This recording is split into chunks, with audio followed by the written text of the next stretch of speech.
In the immediate aftermath of the assassination of President John F. Kennedy, the American government came to the conclusion that a lone gunman had changed the course of human history by killing the most powerful man in the world with 3 rifle shots fired from the elevated window of an office building. And for half a century, they have stuck rigidly to this fabrication, while critics, scientists, playwrights and poets have produced books and essays and films to prove beyond any shadow of a doubt that this version of our Western history is a physical impossibility. Over and over again, we have been told that this man did it, by himself. He didn't have any help, and he did it because he was a lonely madman and a communist to boot. We are also meant to believe that there is nothing remotely suspicious in his being shot on live television in a basement full of police officers before he had a chance to tell his side of the story. So there is quite clearly no need to investigate further. Of course, every thinking person knows this is absolute nonsense. And being nonsensical, it naturally leads thinking people to ask some very important questions, like, why did the American government come up with such a lame and improbable scenario to account for what had happened? And then why did they stick with it so dogmatically for so many years afterwards?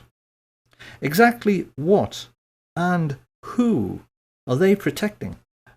And how can it be that even such venerable institutions as the BBC have played along with this charade in the intervening decades? We now know that there were actually 8 riflemen firing at the president on that day. We know where they were located in Dealey Plaza, and we know their names. However, those with sharp eyes will already be asking themselves why we were only showing the location of 6 assassins in this schematic. We're doing this because any casual onlooker who happened to be in Dealey Plaza at 12:29 on November 22nd, 1963, might well have caught sight of these 6. Many people did. Witnesses like Arnold Rowland, Richard Randolph Carr, Lee Bowers, Amos Hewins, Mary Morman, they all gave precise descriptions of men they observed in the windows of the book depository and on the famous grassy knoll. But none of them observed 2 of the riflemen who shot at the president. No one did. And the reason why no one did is itself the key to the mystery. A mystery which begins with a very simple question. Supposing you wanted to shoot at a man on a barren, empty street without anybody seeing you, where could you possibly hide? However, the riflemen who took part in the assassination were not as important to an understanding of what the Kennedy assassination was really all about as were a group of 20 men who had gathered together the night before at the home of Dallas oil millionaire Clint Murchison. These men were a much more important part of the story than the assassins themselves, because they hired the 8 snipers and paid them. We even know how much they paid them. So who were these men?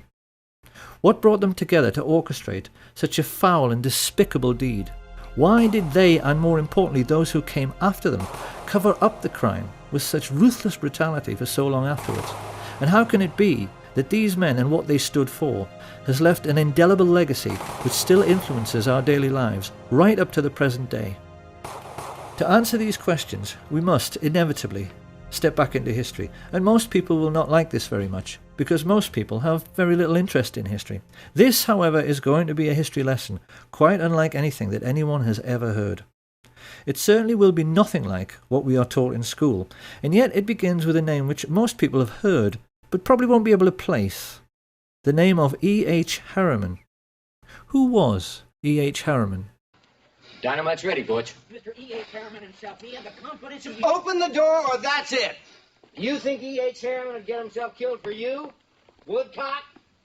I worked for Mr. E.H. Harriman on the Union Pacific Railroad, and he entrusted me. I'm sure Americans in particular will be amused to learn that Edward Henry Harriman was actually a real historical figure. This man was one of America's first industrial giants, and like the Rockefellers in oil and the Carnegies in steel, he got his start by borrowing money from the Rothschilds, of whom we'll hear more later, to create a monopoly for his own business, which was railroads. He was the 19th century railroad king. It was a monopoly which wouldn't be allowed today, and it helped in turn to create the Rockefeller oil monopoly. Now, this gave America's first industrial giants colossal power. These were the first people in human history, we mustn't forget, whose businesses were worth more than most countries. People whose fortunes dwarfed anything that the Caesars or the Tudors or the Medici ever dreamed of. So, being greedy, they used this power to engage in price fixing. Naturally, they formed a cartel. Their attitude was that they could charge whatever they liked for steel and oil and transporting goods on the railways. They knew that all American business was dependent on them, and they'd made sure there was no competition. So they could ignore market forces and charge pretty much whatever they liked. Now this naturally caused resentment, and it's very interesting that the press at that time started calling these first Illuminati bankers and industrialists robber barons. Of course, once these fortunes began to be made, others naturally tried to get in on the act. One who succeeded was J.P. Morgan, who became a private banker during this period.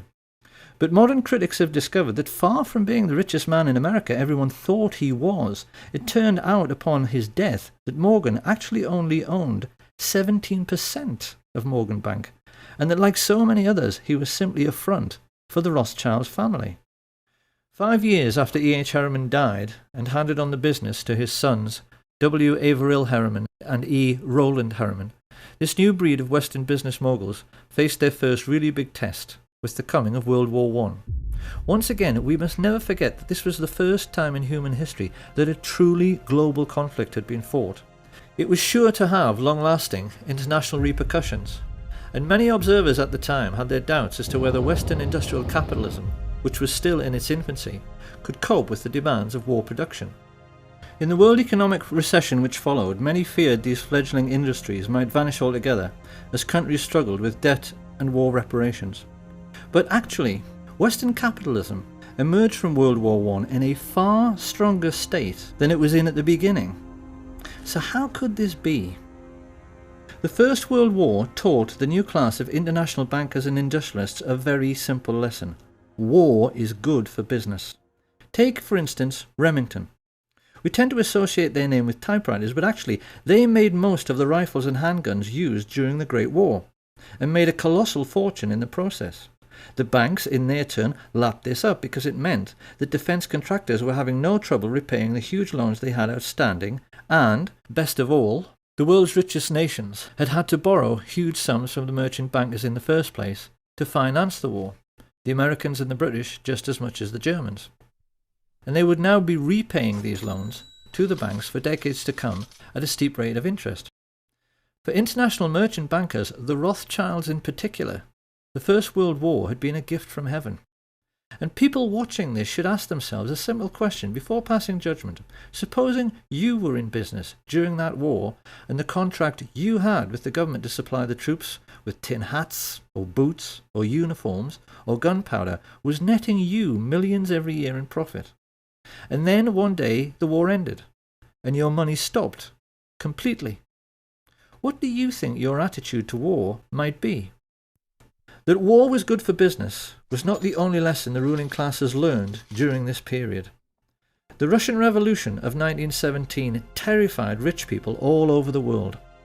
Watching Lenin and Trotsky taking over such a vast area of the globe, the kings and queens of Europe's tiny sovereign states in particular became extremely nervous. The question on all their minds was, supposing the communist success in Russia should inspire their own working class to rise in revolt. Many of the crowned heads of Europe, like England's George V, had been related to Tsar Nicholas, and the brutal execution of the Tsar and his family, particularly the bayoneting of his young daughters, sent a shockwave through the upper classes of every nation. Did a similar fate lie in store for the royal families of Holland, Sweden, Spain and England?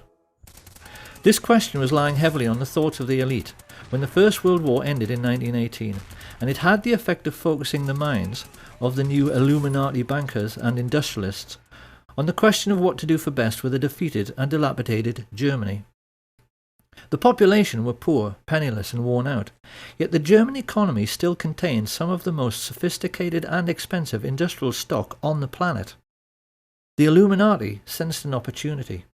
Supposing, as the world's first international businessmen, They could get their hands on Germany's steel mills, her coal mines, her factories, ports, and her shipbuilding industry. Over the years, certain names have become very familiar to those who maintain an interest in the Kennedy assassination, none more so than Allen Dulles, whom Kennedy fired after the Bay of Pigs disaster, and yet later he somehow managed to chair the Warren Commission, which was supposed to be investigating Kennedy's death. Something few people know, however, is that Dulles and his older brother John Foster Dulles wrote the Treaty of Versailles.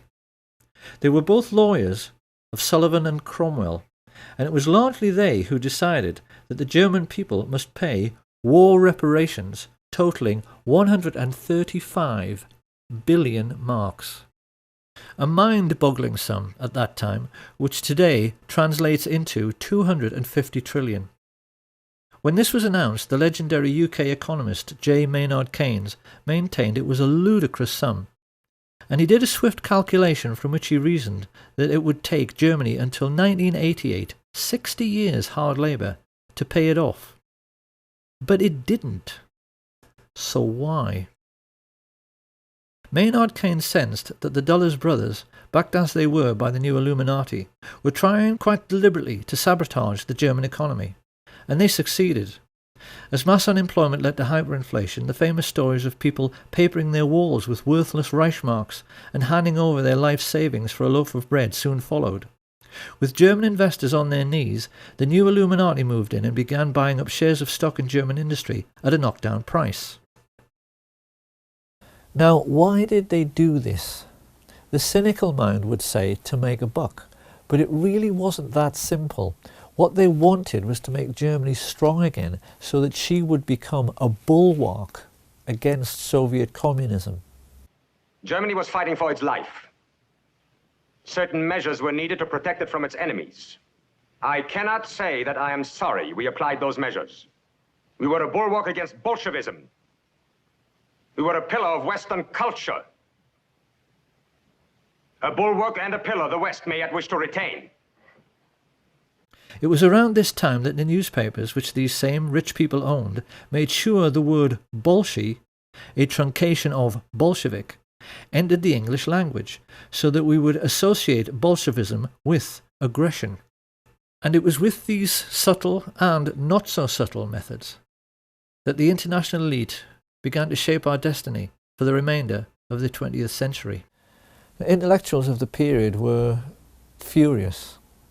They were incensed, they were depressed, and you get a very good feeling of the political atmosphere of the time from the diaries of the Labour politician Harold Nicholson, when he writes, "We have lost our willpower since our willpower is divided.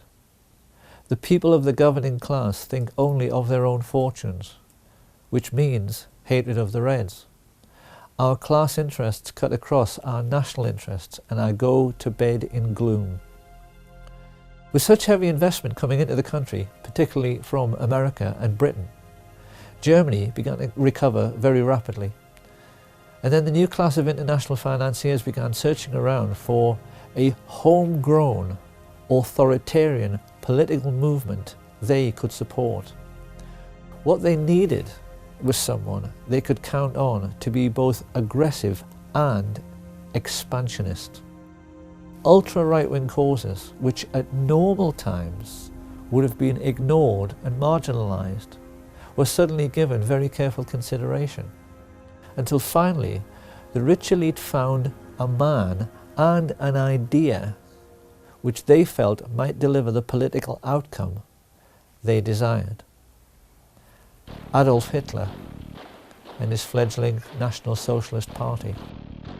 At the same time that the world's rich elite began grooming Hitler for his starring role, they also became even more deeply involved in military intelligence. I say even more because the Dulles brothers, Averell Harriman, and the chief of Remington, Samuel Bush, a man referred to as the original Merchant of Death, had a relationship with American military intelligence stretching back into World War I. The lesson here being that the American variant of military intelligence started out with businessmen protecting their investments, just as if they were a mafia. Right from the very beginning, it had nothing to do with national security and everything to do with money. In Hitler, the Illuminati had found a ready-made stooge who could be the face of this autocratic new movement. And when the time came to put together a new secret intelligence service which was going to help protect all the money they had tied up in the German economy, these men also found one was readily available: the Order of the Skull and Bones at Yale University. Discussion of secret societies is something of a minefield because it so easily invites ridicule. It is very difficult for the general public to accept that the super-rich leaders of their Western world can possibly be as mad and deranged as they actually are. The public, generally speaking, are sensible and level-headed people who have to balance their checkbooks, so they inevitably tend to laugh at stories about Satanists and occult believers. But if you talk to any well-informed historians, they are all aware of the important role which various secret societies have played in human history. The Black Hand always played a pivotal role in the history of the mafia. If you talk to anyone in the UK who is political and read books, they are always aware that the ruling class of Britain, including every member of the royal family, is a Freemason. And the emblem of the death's head was sported on the caps of the high-ranking Nazi officers from the very beginning. The symbols of these secret societies always seem to play around with some kind of skull and bones motif, so that it's abundantly clear what their mission statement is. These people are pirates, willing to commit any crime for big money. And they first became established in America at Yale University in 1833 with General William Huntington Russell and Alphonso Taft. Of course, being a secret society, they made other people curious about them, and in 1867 some undergraduates from a rival campus society broke into their headquarters to see what this skull and bones thing was all about. They reported that inside there were lots of lamps and candles, many dilapidated human skulls lying next to a fool's cap and bells, and it was morbidly dark because the walls were covered in black velvet. Having established a suitably satanic atmosphere, initiation rites were then performed on new members, who had to engage in group masturbation and sodomy while they lay in a coffin. Now, it's very easy to dismiss all of this as bizarre, silly and irrelevant until you see the list of Skull and Bones members who have ruled America since Skull and Bones began. Although they only graduate 15 initiates a year, those 15 have always gone on to occupy the very highest positions in American society. US Secretary of State William Max Evarts was a bonesman, as was Treasury Secretary Franklin McVeigh, Chief Justice Simeon Eben Baldwin, and the 27th President of the United States, William Howard Taft. The founder of American football, Walter Camp, came through Skull and Bones, as did the very first chairman of the Federal Reserve, Pierre J., and director of Standard Oil, Percy Rockefeller. Averell Harriman, the son of E.H. Harriman and founder of Harriman Brothers, the largest investment bank in the world, was a bonesman, and so were both of the George Bush presidents. During his premiership, John F. Kennedy was surrounded by bonesmen like McGeorge Bundy and David Acheson, son of Dean Acheson. Kennedy knew these men refer to each other as brothers under the skin. They swear an oath of secrecy and then ruthlessly vow to help each other's careers in any way they can throughout their lives, even if it means committing murder. In Britain, every literate person knows that all of the top police officers are Freemasons, because if there are 10 candidates for a top job, a Mason will always select a brother Mason for the post. Skull and Bones works the same way, and JFK took this problem so seriously that he even made speeches warning America about the danger of secret societies. The very word secrecy is repugnant in a free and open society, and we are, as a people, inherently and historically. He knew the people on this list were neither silly nor irrelevant, because he knew they were the real holders of power in America, operating as they were, as an unelected shadow government accountable to no one. And it was these same people who brought Hitler to power during the 1920s by becoming business partners with leading German industrialists. The reality of the situation prevailing at that time can be very easily understood, simply by looking at the cover of Fritz Thiesen's book, I Paid Hitler, on which he is depicted as a puppet master, controlling Hitler's strings. Thiesen was a billionaire industrialist. He was the man who built the Bismarck. His company, United Steelworks, made 3/4 of all Germany's steel, and he joined together with Skull and Bones members Prescott Bush and George Herbert Walker to financially assist the Nazi Party. Together they recruited head of the German central bank Hjalmar Schacht to the fascist cause, and then combined with other leading industrialists to sign the letter which convinced Hindenburg to appoint Hitler as Chancellor on the 20th of February 1933. Had anyone inquired around this time about the postal address of the Nazi Party, they could legitimately have been told that it was 39 Broadway, Manhattan, New York, because this was where Averell Harriman, Prescott Bush and George Herbert Walker kept their office. And being no fool, Fritz Thyssen used their banking services to set up secret cash funds funneled through another bank in Rotterdam, the Bank voor Handel en Scheepvaart, to finance the building of the first official Nazi Party headquarters, the Brown House. This was all done with the full cooperation of the Dutch bankers, who orchestrated this entire sinister business with the assistance of the Thyssen family lawyer, Alan Dulles. Of course, the Germans themselves were ecstatic.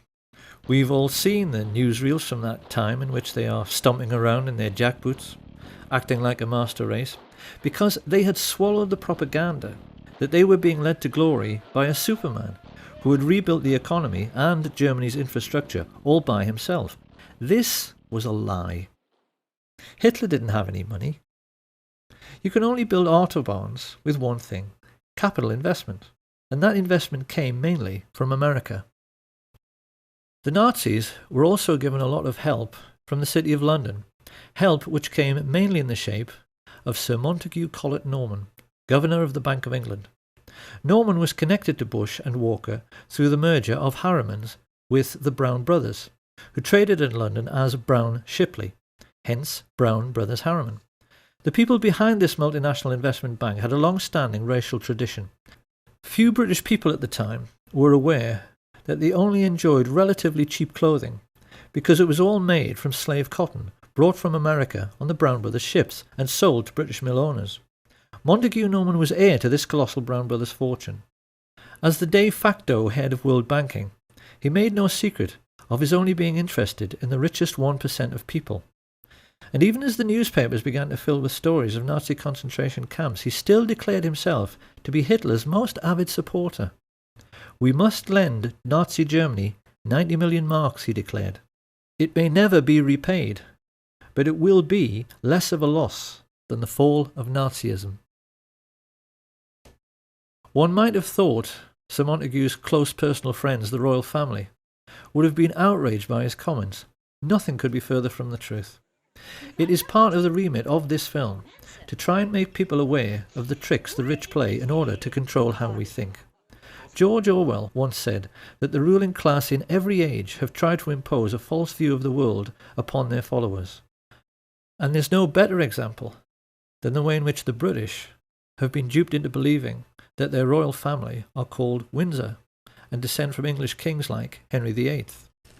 The British royal family are, actually, German, and their real name is Saxe-Coburg-Gotha. They only changed it to Windsor after Windsor Castle in 1917 to hide the fact that they were German during the First World War.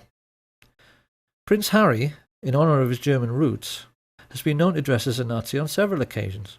Dozens of critics have pointed out that the Duke of Edinburgh's brother was the head of the Nazi SS. And King Edward VIII, before he abdicated to marry the American divorcee Wallis Simpson, visited Hitler to make it abundantly clear to the whole world that he too was a Nazi. He even signed his name Herzog von Windsor. Thinking people during this period realised that this whole thing with kissing up to the Führer somehow transcended national boundaries. The rich people from the most diverse countries had bonded together because they all shared a common goal. The kings and the queens and the international bankers and industrialists wanted to make certain communism could never succeed. They were determined they weren't going to finish up like the Russian royal family. and they were determined to hang on to their money. They were much more afraid of the ordinary working people in their own countries than they were of fascist Germany. And this prevailing sentiment amongst the world's ruling class led America's elite to attempt a fascist coup d'etat in 1934. I hope it will be plain to people by now that Hitler's economic miracle is the greatest myth in human history. There was no economic miracle. There are no miracles. And if there are, why can't the Germans do it all again now? If you want to construct a network of new roads and new steelworks and new factories, you need one thing: money. You need investment. And the investment didn't come from Hitler. It came from Brown Brothers Harriman and their business associate, Fritz Thyssen. It came from Hjalmar Schacht and his best friend, Sir Montague Collett Norman. It came from men like Axel Wenner-Gren, the Swedish multimillionaire arms manufacturer, and Charles Beddoes, the French business mogul. These people were all in the same bed with their Nazi friends, the Duke and Duchess of Windsor, the Dulles brothers, Prescott Sheldon Bush, and George Herbert Walker, with whom they'd created the Union Bank for laundering Nazi money. And with stage one of their plan for world domination complete, they now turned to the second phase, which was meant to be the overthrow of American democracy and the imposition of fascist government upon the United States. In order to pull this off, these Nazis raised money from America's richest families, many of whom, in this new consumerist society, had become household names. The Colgate family, the Birdseye family, the DuPont family, the Rockefeller family. These people handed over millions to the American financiers of Hitler so they could hire, train and supply a private army which would attempt to overthrow the democratically elected government of Franklin Delano Roosevelt and impose fascist dictatorship in America. Of course, it's natural to wonder, considering they had such advantages, how on earth they failed to pull it off.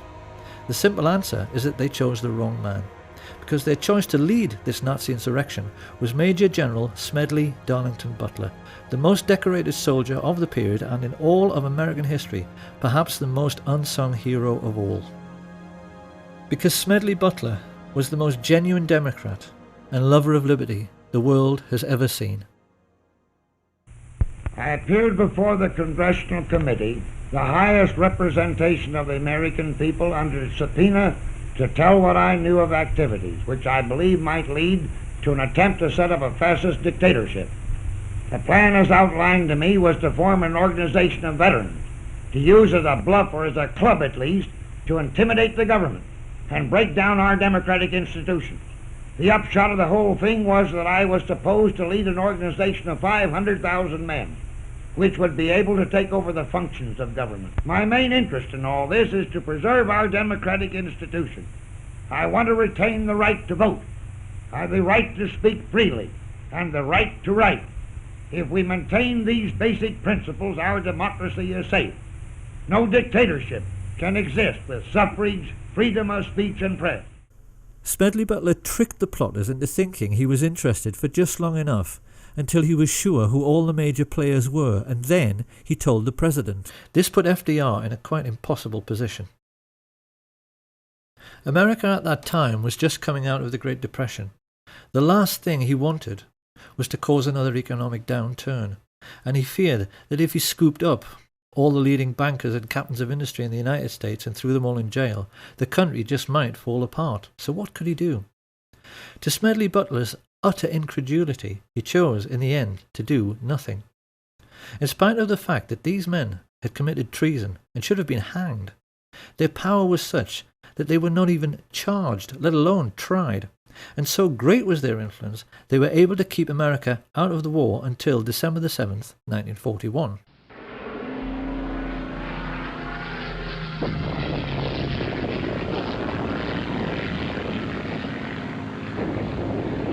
With the Japanese attack on Pearl Harbor, Roosevelt finally realized he had to do something. His response was the Trading with the Enemy Act, which allowed him to seize assets like the Union Bank, through which Bush, Walker and Harriman had been financing Thyssen. Roosevelt didn't realize, however, that it was already a case of too little, too late. Because without his knowledge, American business moguls had been tumbling over one another for 2 years in their efforts to assist and do business with the Hitler regime. Typical of this American spirit of enterprise was Sosthenes Ben, the president of AT&T, who flew immediately to Berlin when war was declared to put in Hitler's phone lines. He gave the Nazis the most high-tech, state-of-the-art telecommunications system in the world at that time, so that Hitler could rule the European mainland with the maximum efficiency. Rich men have been hiring thugs to do their dirty work, especially to frighten people, since human civilization began. What people have to try to appreciate is that Nazism, in reality, was simply the first time in human history that the rich had enough wealth to hire an entire country of thugs to do their dirty work. Some of the most emotive images in world history are those of the Nazi war machine sweeping across the Low Countries to begin their occupation of France. And people have always assumed that the trucks used for the miles-long troop convoys must have been German trucks. But if anyone at that time had taken the trouble to lift up the cowling and look at the engine, they would have found these were actually Ford trucks, which had been built with personal permission from Henry Ford, who was sitting in his office 4,000 miles away in Dearborn, Michigan, a service for which he was given the Grand Cross of the Eagle, the highest honor the Nazis ever bestowed on a civilian. Ford sued the U.S. Army, the U.S. government in the 50s because during the war the U.S. Air Force bombed their tank-making facilities in Germany. And this is true. And what was it, like 52 or something? They sued the U.S. government for destroying their factories. And they won. They won the lawsuit. So I had to write a little song for Henry here.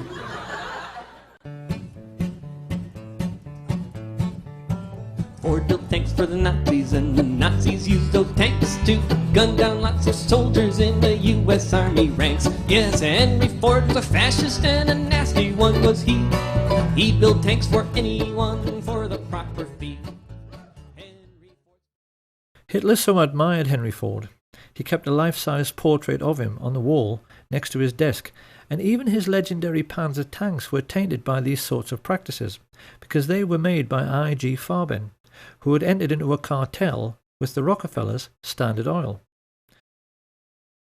The government in Washington knew all about this, and largely did nothing. Licensing arrangements for trading with the enemy in wartime were issued without any fuss, even to the extent that after the occupation of France, the Chase and Morgan banks in Paris simply carried on doing business as usual. The incredible truth, which the rich elite have managed to hide from the world for 70 years through their control over school books and our education system, is that the Nazi war machine was actually an American business. And for the Rockefellers, DuPonts, Harrimans, Walkers and Bushes in particular, it was a highly lucrative business. For their part, Coca-Cola's contribution to the war effort was to sell billions of soft drinks to the thirsty Nazis, while they were strafing and bombing Allied soldiers, particularly in very hot regions. In the desert, where refrigerators tend to be scarce, there were even stories of Messerschmitt pilots wrapping wet towels around bottles of Coke, tying them to their aircraft, then flying up to altitude, where the cold and the wind chill turned the wet towel into a solid block of ice. They would then dive down, crack open the towel, and enjoy an ice-cold Coke in the desert. If they had wanted to, the Western multinationals could have grounded the Luftwaffe and stopped the war at any time, because the German aircraft were totally dependent on imported supplies of tetraethyl lead, an additive which prevents knocking in aero engines. But Standard Oil kept the supply of this vital resource going through neutral Switzerland for the entire war. And any Dutch people who might be wondering at this point what kind of percentage the Swiss took from this little arrangement, they need to be aware that thanks to Prince Bernhard von Lippe of the Netherlands, the father of the recently retired Queen Beatrix and prominent member of the Nazi Party, Royal Dutch Shell gave Hitler millions of tons of crude oil for nothing. The Dutch royal family actually fueled the invasion force which annexed Holland and were instrumental in helping the Nazis to rape their own country. But most shocking of all is the truth of what really happened in the little Polish town of Oświęcim. This sleepy little hamlet just happened to be in an extremely mineral-rich region, particularly for coal, which Western industrialists had wanted to get their hands on for years. With the coming of the Hitler regime and the invasion of Poland, the fascist financiers had the bright idea of turning this conquered region into an investor's paradise by building a Nazi concentration camp near the town and utilising the slave labour available to drastically reduce their own production costs. Few people are aware of the gigantic scale of the Nazi concentration camp network and are blissfully unaware that the real purpose behind their construction was to make a profit for the rich, which is why they stole all the gold watches, gold wedding rings and gold teeth fillings and melted them down into gold ingots. To this day, there are bars of gold lying in the vaults of the Bank of England, which have the Nazi swastika stamped on them. Gold stolen from Jewish corpses. It shouldn't come as any great surprise that George Herbert Walker's family were slave owners on the cotton plantations of 1930s America. Walker was used to organising slave labour. So while his business associate, Averell Harriman, was paying for Hitler's 500,000 SS troops and supplying them all with brand new Thompson submachine guns, because he did, Walker took over the management of this new Polish concentration camp. And when his Nazi friends started complaining that they couldn't pronounce the name Oświęcim any better than I can, they all got together and decided they had better Germanize the name into something which sat more comfortably on Nazi tongues. It was in this way that the world first heard of Auschwitz. Because the truth about Auschwitz and the entire Nazi war machine is that they were essentially no different to McDonald's.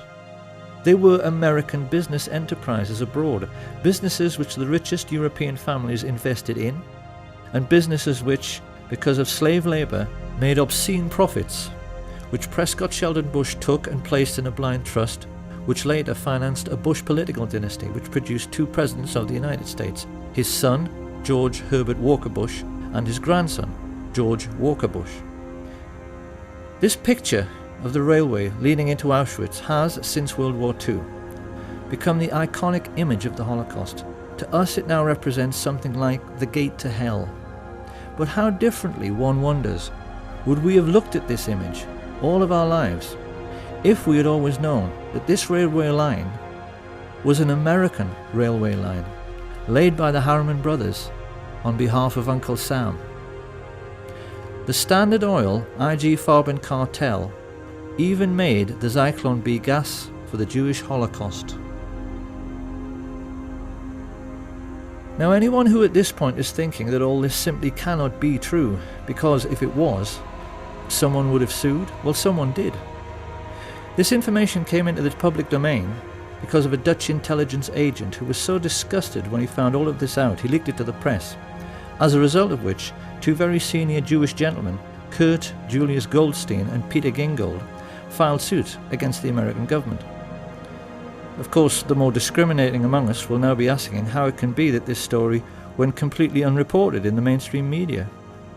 One might just as well ask why the Times in London was writing favourable stories about the Nazi concentration camps throughout the 1930s, and why Lord Rothermere was still referring to Hitler as a great gentleman as late as 1940. You really would think by now that people would have realised that it isn't so much the bias in the media which really matters, it's the things they know about, but never tell you, that really matter. Because the truth is that the press knew exactly what was going on in the concentration camps all through the war. They never said a word about it, because they knew who was making money from the slave labour. Now, it's very easy to imagine what the response of a conservative politician, American or British, would be to all of this. If all of this is true, he's bound to ask why nobody said a word about American industrialists building Hitler's war machine at the Nuremberg trials. How come it never got mentioned? Where's the responsibility of the Vatican, who signed in 1933 the Concordat with Hitler, giving him his first tremendous prestige. Are we now to find the Vatican guilty? Where's the responsibility of the world leader Winston Churchill, who said in an open letter to the London Times in 1938, 1938, Your Honor, were England to suffer national disaster, I should pray to God to send a man of the strength of mind and will of an Adolf Hitler. Are we now to find Winston Churchill guilty? Where's the responsibility of those American industrialists who helped Hitler to rebuild his armaments and profited by that rebuilding? Are we now to find the American industrialists guilty? No, Your Honor, no. Germany alone is not guilty. The whole world is as responsible for Hitler as Germany. It is an easy thing to condemn one man in the dark. It is easy to condemn the German people, to speak of the basic flaw in the German character that allowed Hitler to rise to power. But at the same time, comfortably ignore the basic flaw of character that made the Russians sign pacts with him. Winston Churchill praise him. American industrialists profit by him. American industrialists profit by him. Profit by him. Profit by him. Profit by him. Profit by him. Profit by him. Profit by him. Profit by him. In school, we are taught that the Allies defeated Nazi Germany in World War II. This is not true. The Nazis won the war. Because the real Nazis, the rich, played on both sides. That's what a rich businessman does. He arranges things so that he is well thought of by both sides, so then whoever wins, he wins, and his money is safe. Now, a lot of people will still think it is simply ludicrous to suggest the Second World War was a phony war. They are bound to say that no one who was there at the time thought it was a phony war. Really? A new baby, 200 gross of buckles, unlimited petrol, and all the whiskey you want. You're sitting pretty, aren't you, Holden? Yes, it is a lovely war. Well, wouldn't you if you were in my place? Wouldn't everybody? Doesn't everybody?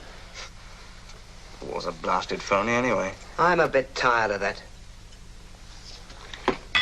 Tired of what? This phony war business. Well, isn't it? No, it's not. I've just come out of hospital after 10 days in an open boat off the Faroes, and I'm sick and tired of blokes like you with soft jobs ashore. Come outside. Now, don't be silly. I've lost 2 fingers off that hand, but I'm going to take you outside and knock your block off with my right. Oh, take it easy. There's no need for that. I'm sorry, I apologize. I'll come outside if you insist. That won't do any good. It's not his fault. It's the fault of all of us. You make me sick. All of you. It may be a phony war to you, but it's not to all the boys at sea. It never has been.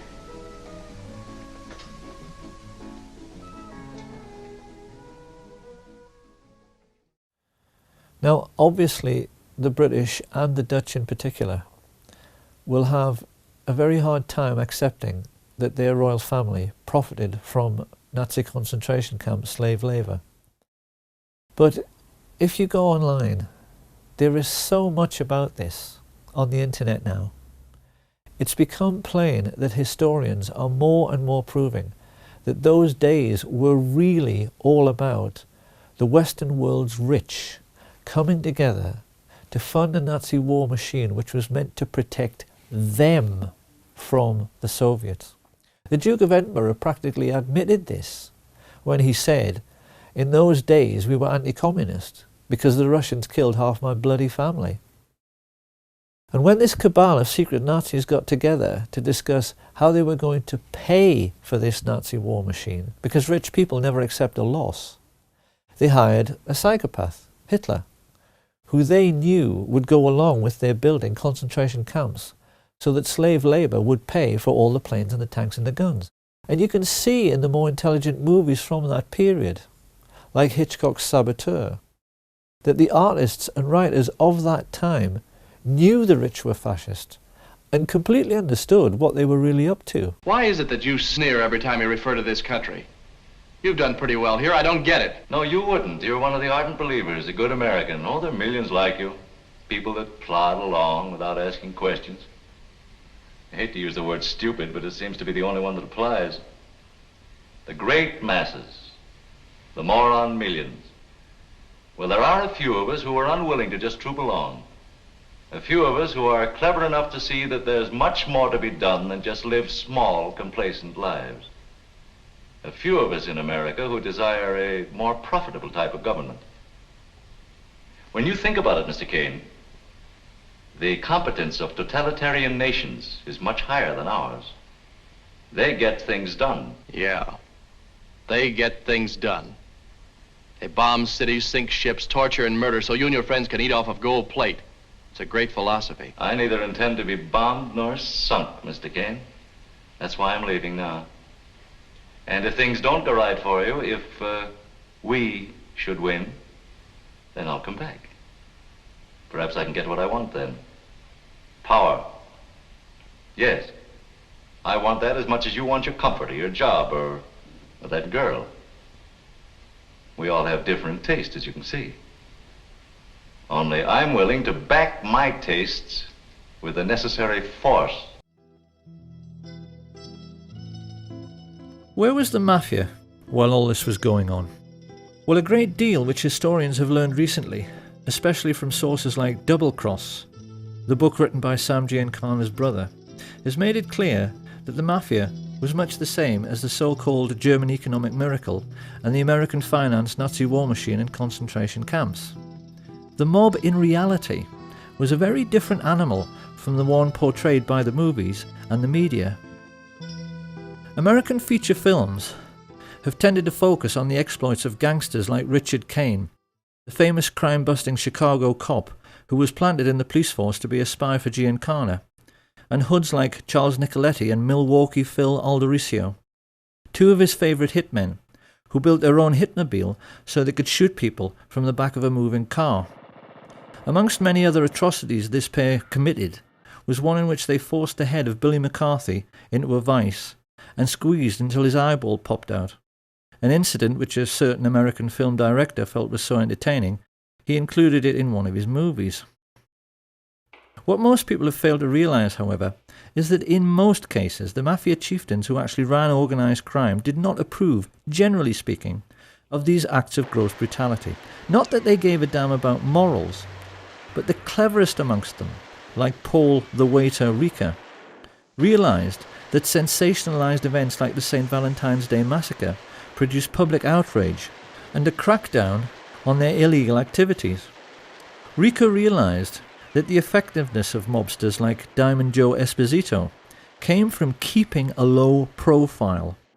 And it was the mafia bosses who learned this lesson best, Santos Trafficante and Sam Giancana in particular, who in later years became the most successful. Even today, few Americans appreciate the extent to which their country was being controlled by organised crime in the 1930s. The mob were in total control of Hollywood, because all the union labour needed to make films, carpenters, set construction, catering, they were all under the control of the mob. In particular, the control of the Teamsters Union, the drivers and haulage people who made essential deliveries to absolutely everyone, meant that virtually all American business was caught in the web of mafia racketeering. Studio bosses like Harry Cohn, Louis B. Mayer, and the Warner Brothers knew they had to play along to get anything done at all. The big studio heads, like all rich businessmen, found they were forced to become friends with mafia dons. And the individual who exploited this situation most effectively was a gangster few people have ever heard of, Murray the Camel Humphreys.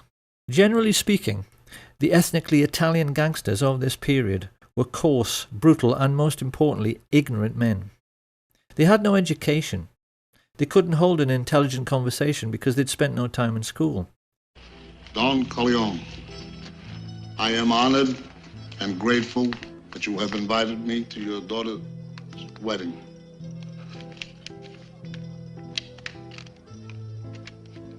On the day of your daughter's wedding. This made doing business with refined and sophisticated entrepreneurs difficult, not to say embarrassing. And Sam Giancana was quick to spot this.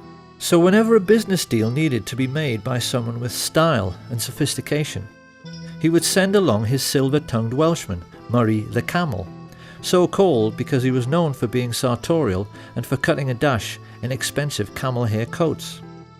Humphreys became a crucial figure during the pre-war period because his contact with the luminaries of Hollywood meant he received invitations from senior politicians who wanted to rub shoulders with stars like Clark Gable, George Raft, Cary Grant, Gary Cooper, Marilyn Monroe and Frank Sinatra, all of whom were mafia-controlled and used by the mob as bagmen, moving colossal sums of money around the country, because Giancana cynically realized the authorities were too starstruck to ever check their luggage.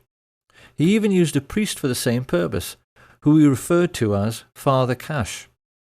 And just as the priest was happy to take his percentage, so the politicians, who Giancana always maintained were the easiest to corrupt, were happy to do the same. In Esposito's time, he had boasted of buying votes for Calvin Coolidge. By the time of World War II, Sam Giancana was boasting to his younger brother, "We own the White House." He was adamant that every state governor, congressman and senior judge in the country was on the take, and the mob's most spectacular success, as they sought control over all the big players, was their corrupting of FBI Director J. Edgar Hoover. It's become fairly widely known in recent years that Hoover was a transvestite homosexual. What is less well known is the elaborate scheme he dreamed up for accepting mafia bribes. What he used to do was to go to the $2 window at the racetrack, where he was photographed many times by the press to give himself a clean, upstanding image. What the pressmen didn't know was that he always took along a crooked emissary who placed huge bets, which ran into the thousands, at another window on races which were fixed by the mob boss Frank Costello. By keeping Hoover supplied with millions in winnings and holding on to compromising photographs of the FBI chief having sex with his lover, Clyde Tolson, which several CIA agents claim they've seen, the mafia had American law enforcement entirely under their control.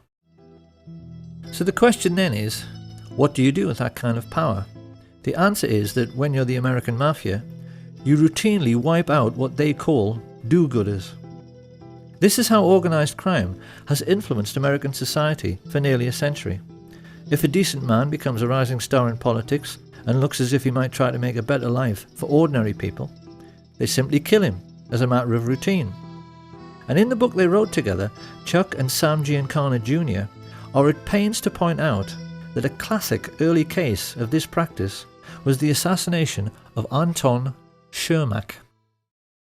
Shermack was a Democratic politician who had tried to crack down on Al Capone's bootlegging operations.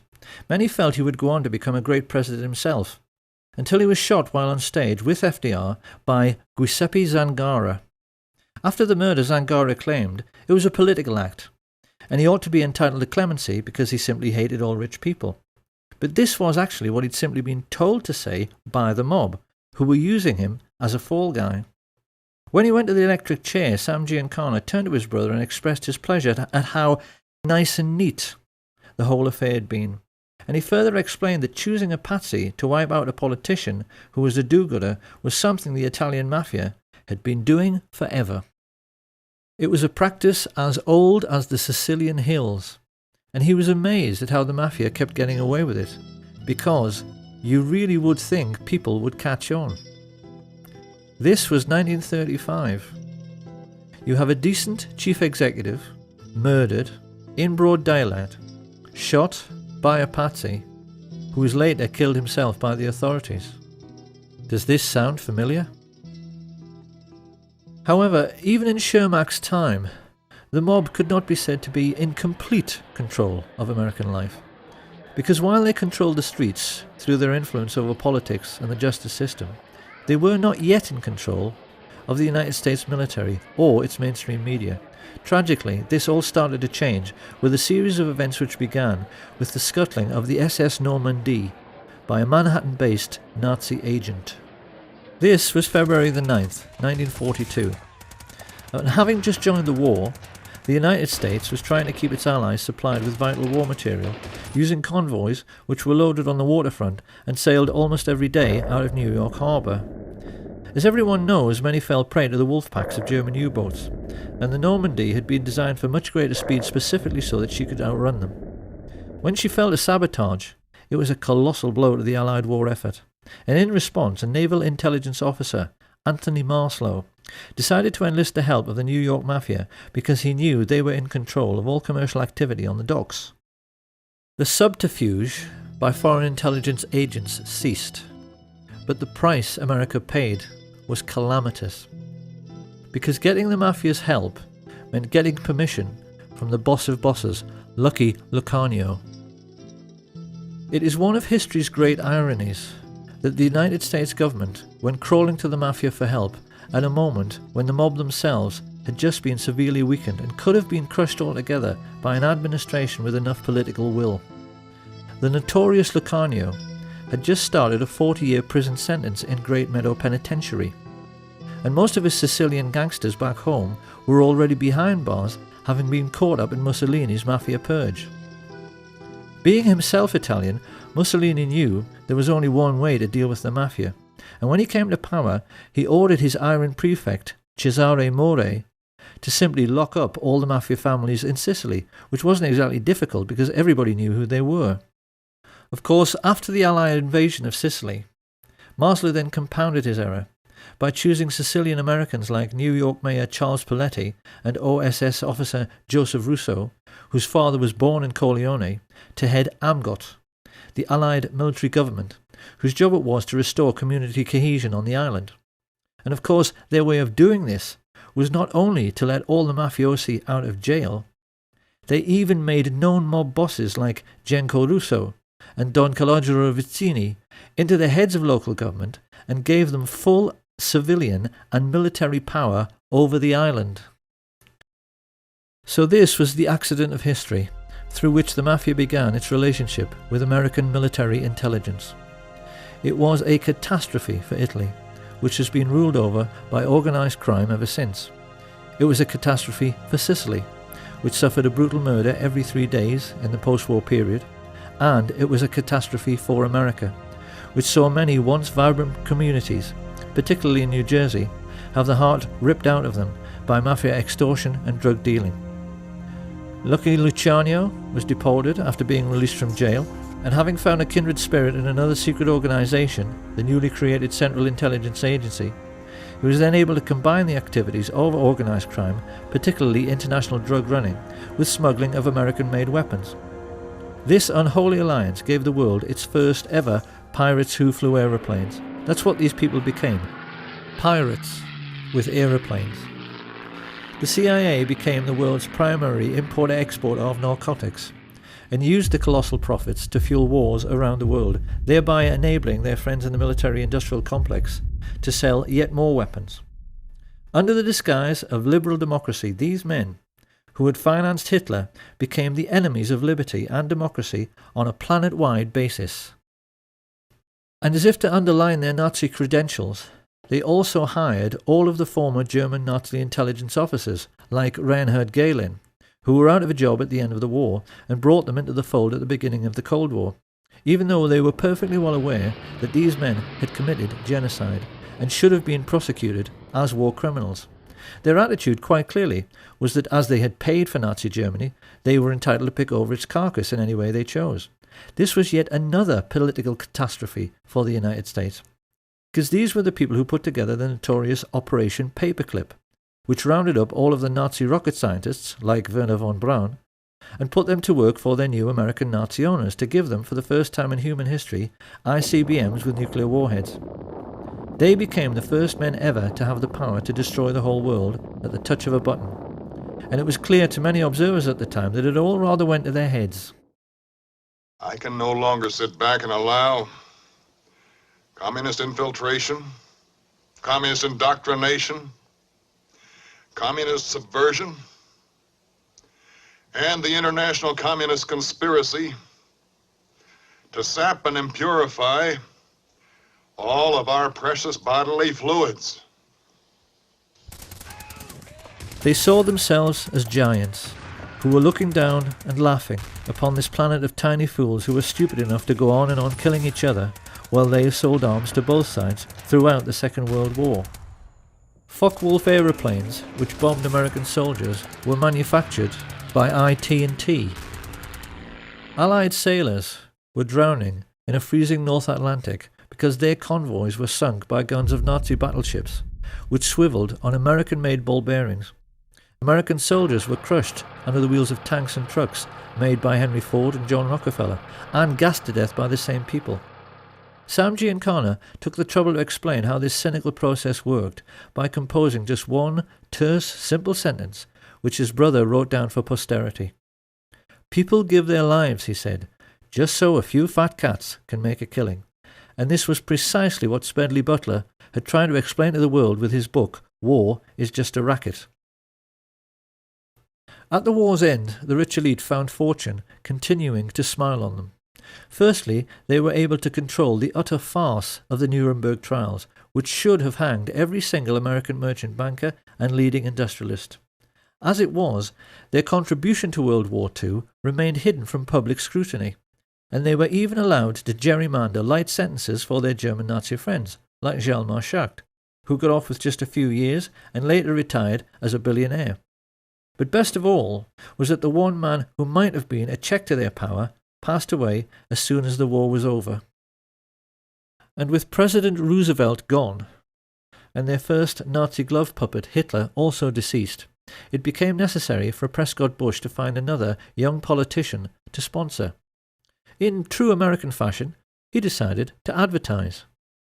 He placed an ad in the LA Times which candidly explained that a group of rich businessmen was seeking a young, ambitious, immoral and most definitely malleable politician who might one day run for president.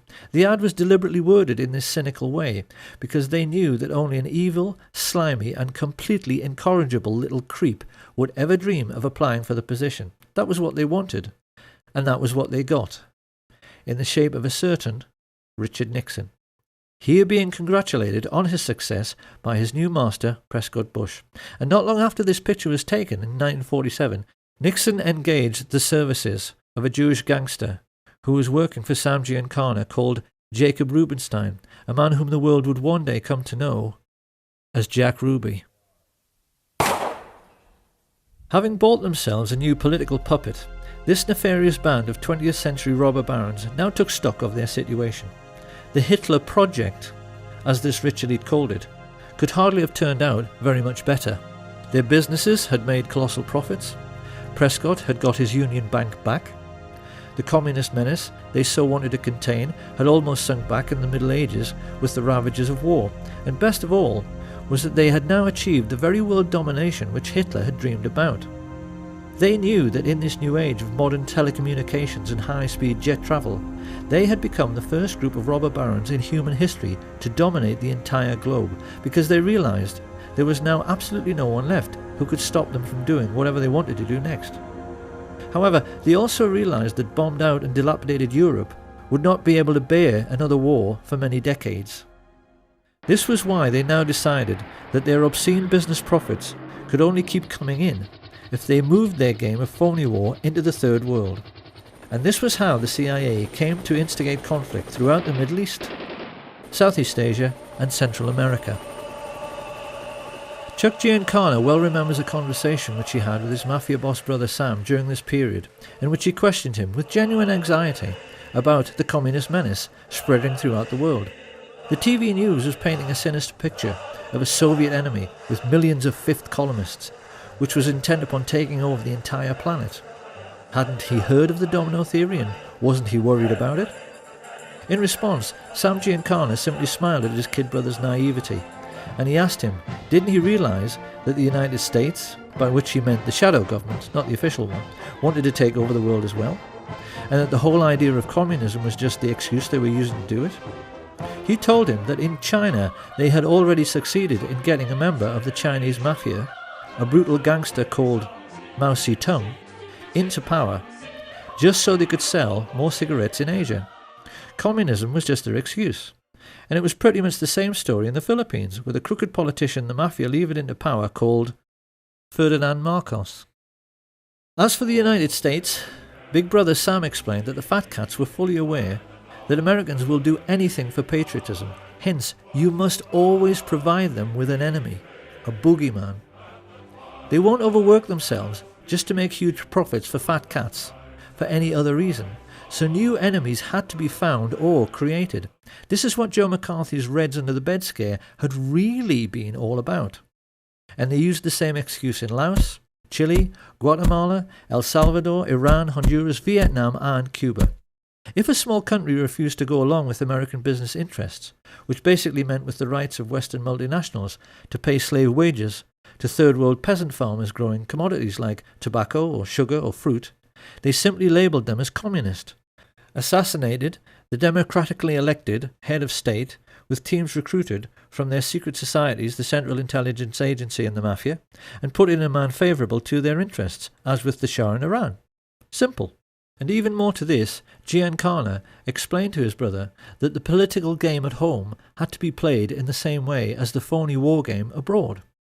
The lesson was that a businessman always protects his interests by playing both sides.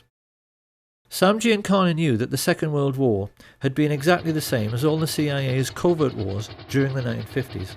They were conducted in order to make more money for the super-rich, because in every case they were selling weapons and fuel to both sides just as they had the Germans. On the American mainland, this cynical attitude manifested itself in the way the gangsters supported the campaigns of both leading candidates in every political head-to-head, in order to make sure that whoever got elected, he was always their man and on their side.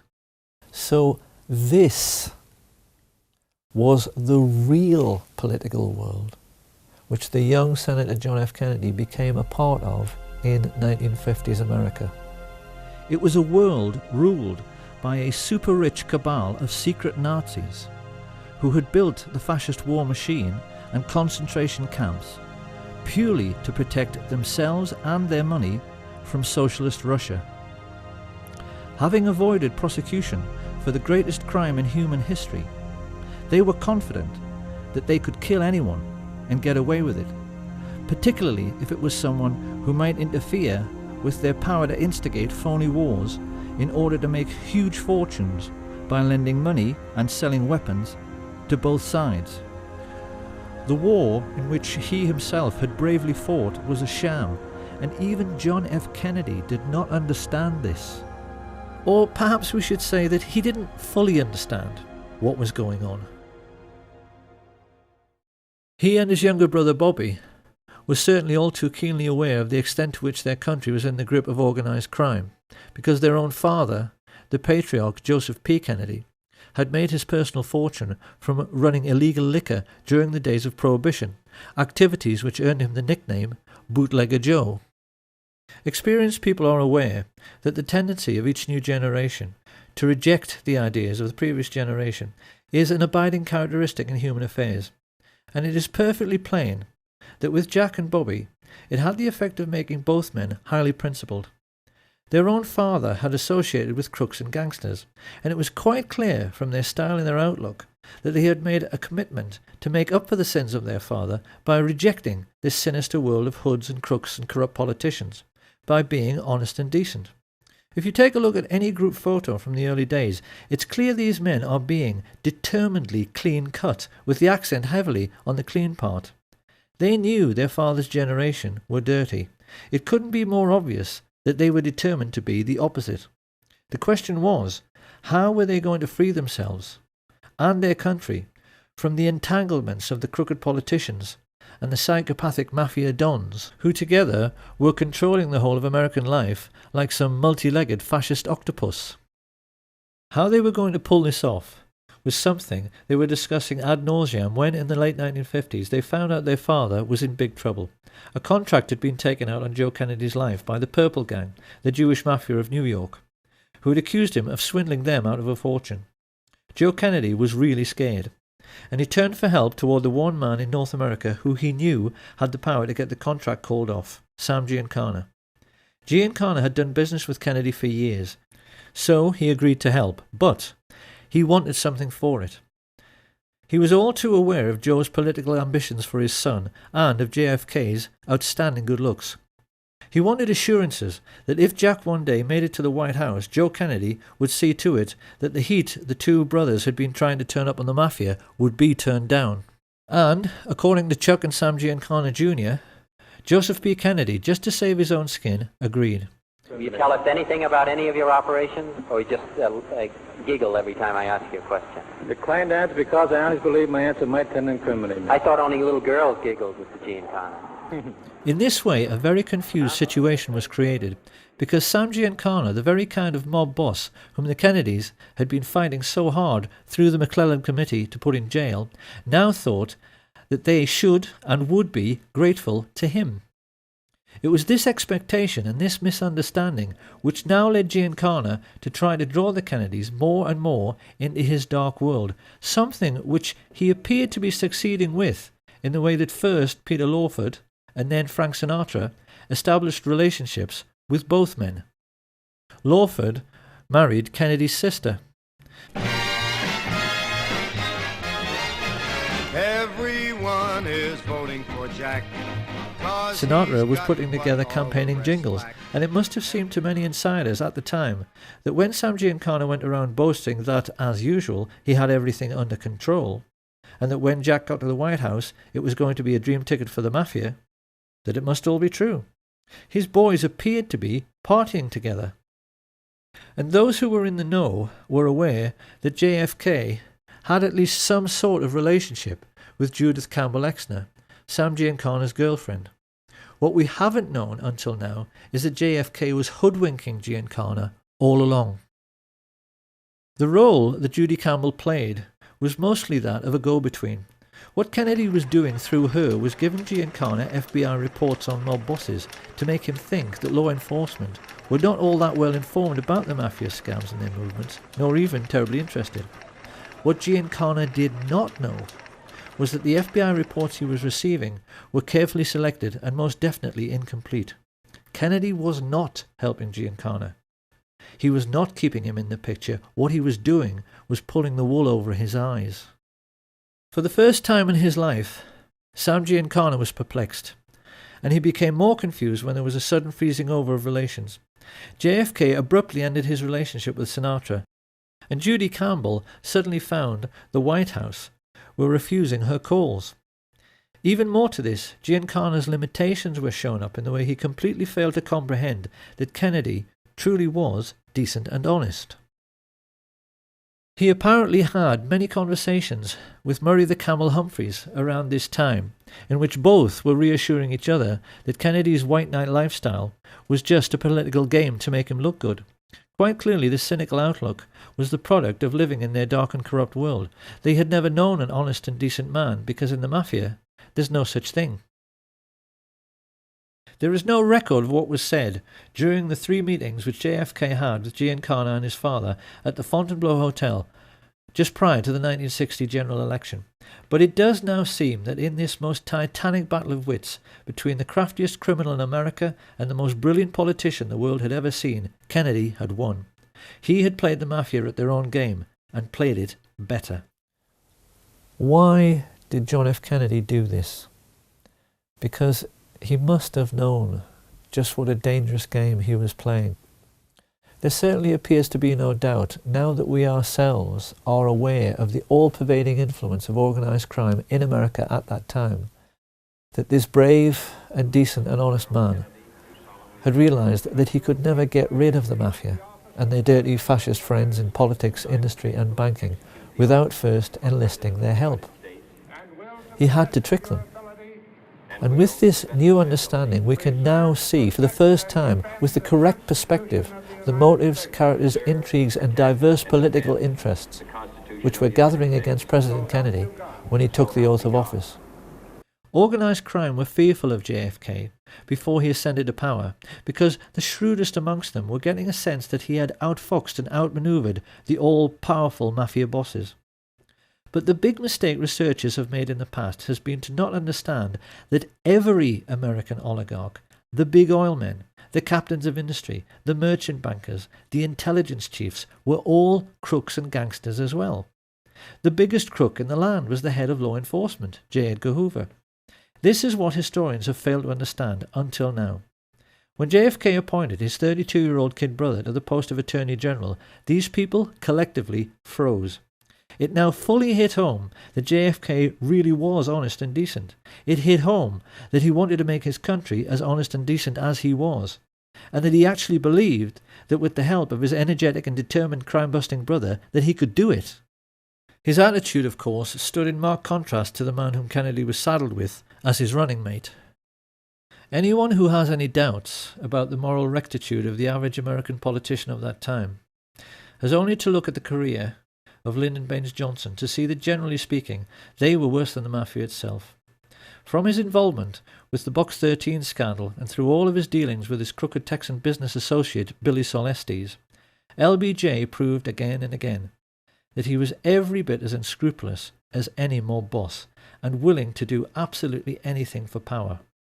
This was a man who'd had his own sister, Josepha, murdered by his personal hitman, a highly intelligent and psychopathic killer named Malcolm Wallace, who later shot dead the golf professional John Douglas Kinzer. When this case came to court, it revealed to the American public how totally corrupt the justice system had become, because LBJ was able to get Wallace off with a 5-year suspended sentence. Found guilty of murder one, he walked free that very day. This was the sort of corruption which was running rife through the American political system when Fidel Castro overthrew the right-wing government of Fulgencio Batista in 1959. Few people are aware that by this advanced stage in their relationship, the CIA and the Mafia were together employing the Giancana tactic of supporting both sides in a war. For many years beforehand, they had been supporting Castro, and not just the Batista regime, as many think, by smuggling in both arms and mercenaries to aid the peasant farmers. One of these mercenaries, an Italian-American called Frank Fiorini, later came to play a pivotal role both in the assassination and subsequent cover-up under his assumed name Frank Sturgis. Sturgis and Castro were photographed together many times during the Cuban Revolution. But after Castro enlisted the help of the Russian Soviets, Sturgis turned against him. Like many in the CIA Mafia network, he felt double-crossed when Castro closed the island's casinos and nationalized all Cuban business.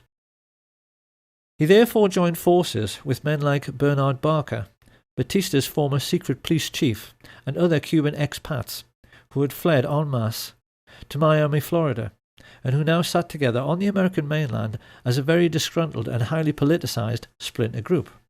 Of course, to the American Nazis who had bankrolled Hitler, this was intolerable. It was a commercial disaster. Coca-Cola had made millions in easy profits using dirt-cheap Cuban sugar grown by dirt-poor Cuban peasants. They were now being told by an upstart third-world dictator that they would have to pay for sugar at the normal market rate, and the Mafia were losing millions every single day from the loss of illegal gambling. America's Nazi shadow government therefore decided that someone was going to have to mould this loosely knit group of disgruntled anti-Castro Cubans into a crack invasion force to retake the island.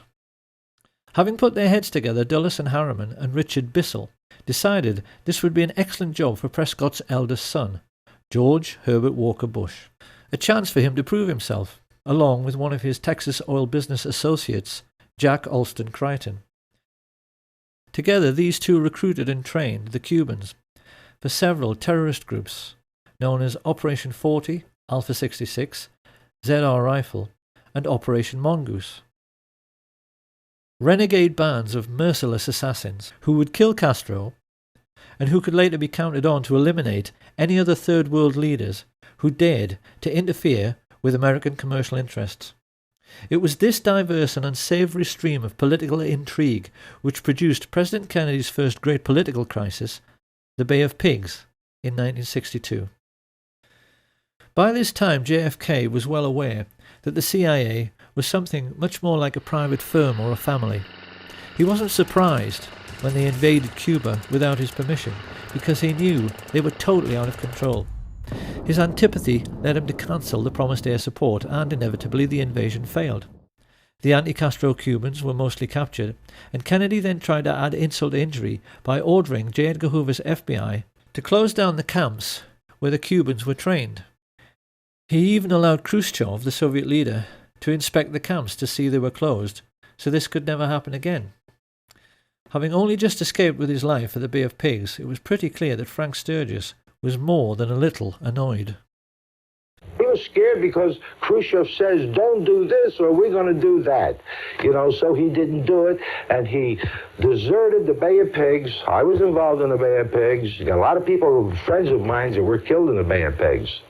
And I resent that. Don't play political games with me. I'm a military man. I'm a soldier. I go fight. But damn it, if I risk my ass out there and I'm getting shot at, I don't want some stupid-ass politician to go ahead and make deals behind my back where my people, or maybe myself, are going to get killed. I don't like that. This, then, is how the stage was set for the Kennedy assassination. And when one remembers the colossal number of ruthless and hideously brutal men who had created this situation, it's perhaps a little ironic that a peripheral figure in the cast of characters who actually put the plot together was an attractive young woman. 19-year-old Marita Loren's love affair with Fidel Castro and her subsequent recruitment as a CIA assassin by Frank Sturgis to kill him is a very well-known story because it was made into a feature film. In spite of her failure to kill the Cuban leader, Lorenz continued to associate with the assassination squads trained by the CIA, and it was largely her testimony in the Spotlight magazine trial after a skillful cross-examination by Mark Lane, which gave us a window through which we can now see who really participated in the Kennedy assassination and who was really behind it all. First of all, after the Bay of Pigs invasion, Kennedy had fired Allen Dulles, Richard Bissell, and General Charles Cable for essentially using the CIA as their personal hitmen, after he found out that Robert Mayhew had sought Sam Giancana's permission to talk to his underboss, Johnny Roselli, about the possibility of a hit on Fidel Castro. Here you have a government agency, funded by the American taxpayer, associating with the very organised crime racketeers JFK was trying to put in jail, for the purpose of carrying out political murders. The president was incensed. Historians have never been surprised that he vowed to smash the CIA into 1,000 pieces. It hardly takes a genius to see why the CIA wanted to kill him.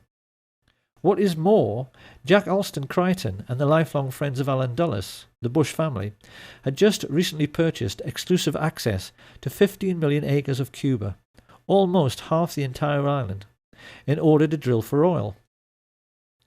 When he came to power, Castro reduced this to a mere 20,000 acres, a colossal investment which now failed and which led to Crichton's CVOVT Oil Exploration Company being delisted from the stock exchange at a loss of $30 million. Crichton and George Bush's friends, the Texas oil billionaires, Clint Murchison and Haroldson Lafayette Hunt, also knew that Kennedy wanted to end their most vital tax break, the oil depletion allowance, and their bosom buddy, Vice President Lyndon Johnson, was standing at this time with one foot in jail and the other on a banana skin due to his involvement in the corruption scandal now breaking around his favourite assistant, Bobby Baker. LBJ knew his life was finished if Kennedy lived, and he would become president himself if Kennedy died. So his involvement in the plot is hardly difficult to understand. And even more to this, the heads both of the US military and the military-industrial complex which supplied them, exactly the same Nazis who had supported Hitler in World War II, were fully aware that Kennedy wanted to pull out of Vietnam in a move which would have eventually cost them billions in lost weapons sales. This circle of thugs and pirates was completed by LBJ's next-door neighbour, J. Edgar Hoover, who had himself invested millions in Clint Murchison's oil business, just like his mafia associate, Vito Genovese. Stepping back to look upon this rogues gallery, it really is remarkable how Kennedy had managed to make an enemy out of every single dirty hood, every corrupt politician, and every single Nazi businessman living in the country at that time. It is highly misleading even to see these groups as separate, because the truth is that they were all brutal fascists who saw nothing wrong in killing to get their own way. The question now was, how were they going to get him?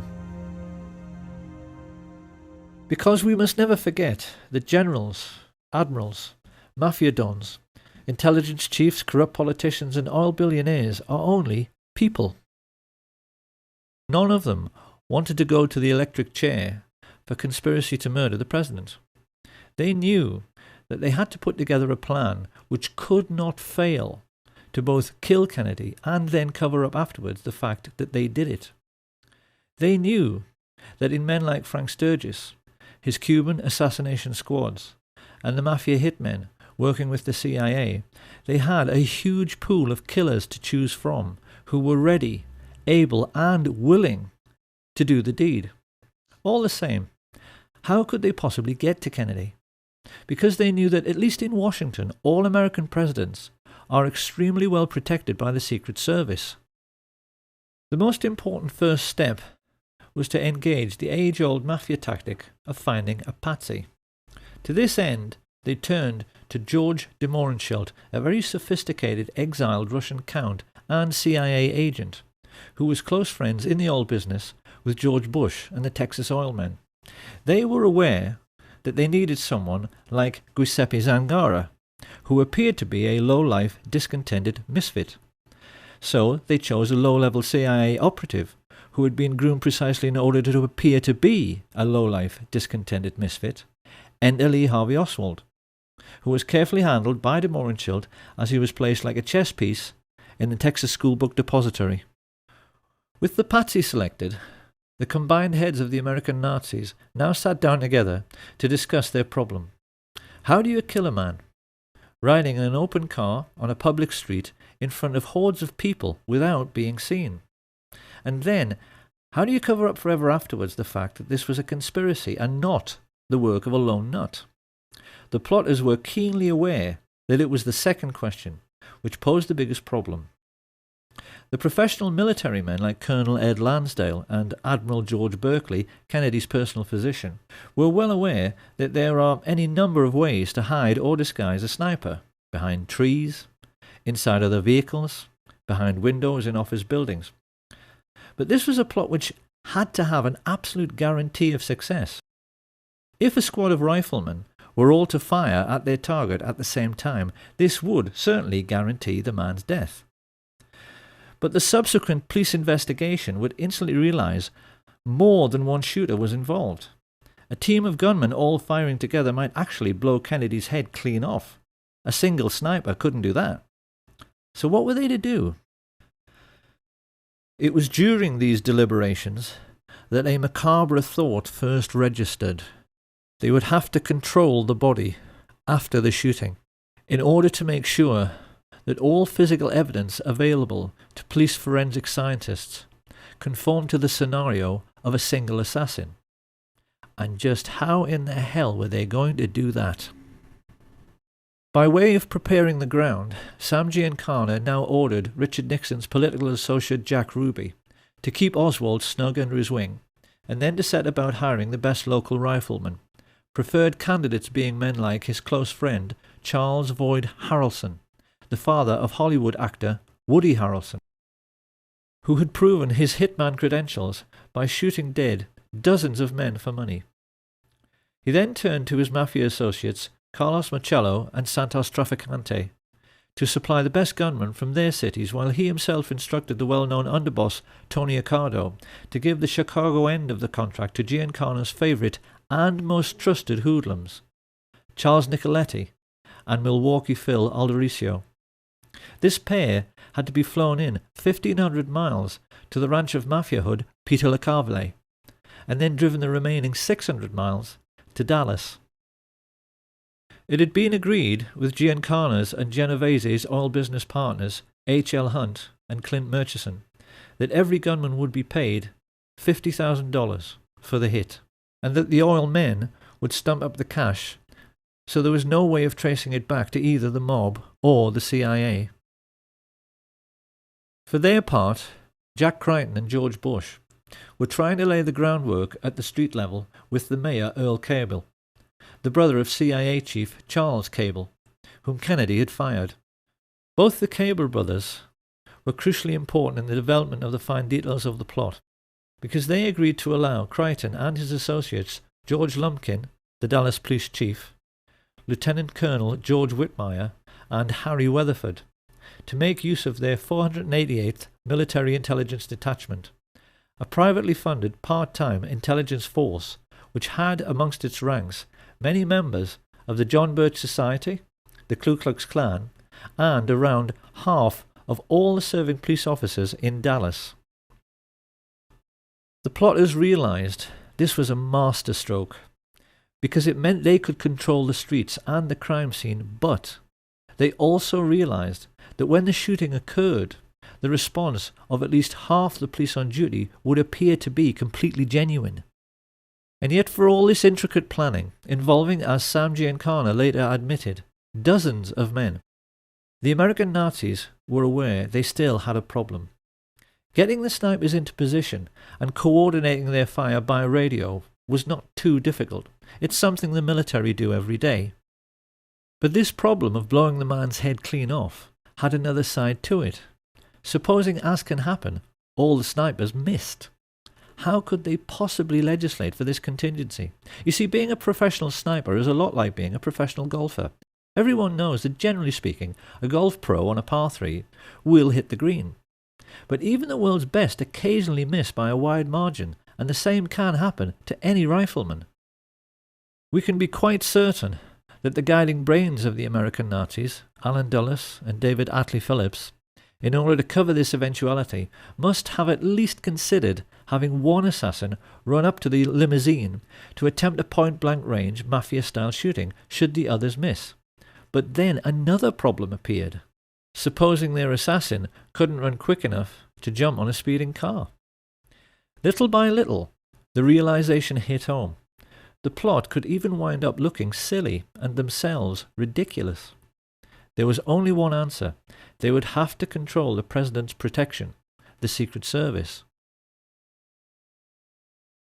Marita Lorenz testified under oath that in late November of 1963 she drove from Miami to Dallas, Texas with Frank Sturgis, followed by a backup car which contained a stash of weapons. Travelling along with them were Jerry Patrick Hemming, an American mercenary like Sturgis. Were you ever offered money to assassinate President Kennedy? Directly. On numerous occasions. Two Cuban brothers, Ignacio and Guillermo Novo Sampol, a Cuban pilot called Pedro Diaz-Lance, and his friend, Orlando Bosch. At first, Marita assumed this was to be just another arms smuggling engagement, just like many others she'd been on with Sturgis before. However, when they reached their Dallas motel, they were visited by someone Marita had met many times before, CIA agent E. Howard Hunt, who stayed almost an hour and paid Sturgis with cash stuffed in a very large envelope. This was the evening of November 21st, 1963, and Marita began to get worried. She knew that President Kennedy was visiting Dallas the next day. Becoming concerned, she pressed Sturgis as to the real purpose of the visit, and when he told her that for this one time it had to be confidential, she decided she wanted out. Marita had no way of knowing that a great number of other people had made similar journeys that day. CIA pilot Tosh Plumley flew several assassins into Dallas Love Field without even being told who they were. From all over the country, radio operators, riflemen, drivers, false ID suppliers like Chauncey Holt and Bernard Barker, and getaway pilots like David Ferry converged on the city. Whilst at the home of oilman Clint Murchison, a group of his Nazi friends were congregating to celebrate Kennedy's imminent demise. Due to the testimony of LBJ's mistress, Madeline Duncan Brown, the mother of his illegitimate son, we now know that amongst these guests were J. Edgar Hoover and his homosexual lover Clyde Tolson, who stood to lose the millions they'd invested in their host's oil business if Kennedy lived. Hoover also knew Kennedy wanted to replace him as head of the FBI. The two Brown brothers of Brown Brothers Harriman, who along with Cliff Carter, John Connolly, and Senator Joseph Yarborough stood to lose millions from lost defense contracts because they knew JFK wanted to end the Vietnam War. Also present were Joseph Sevilla, head of the Mafia in Dallas, and the mayor of Dallas, Earl Cable, the CIA men who knew the president was serious about smashing the Central Intelligence Agency because he'd already fired Cable's brother, Charles.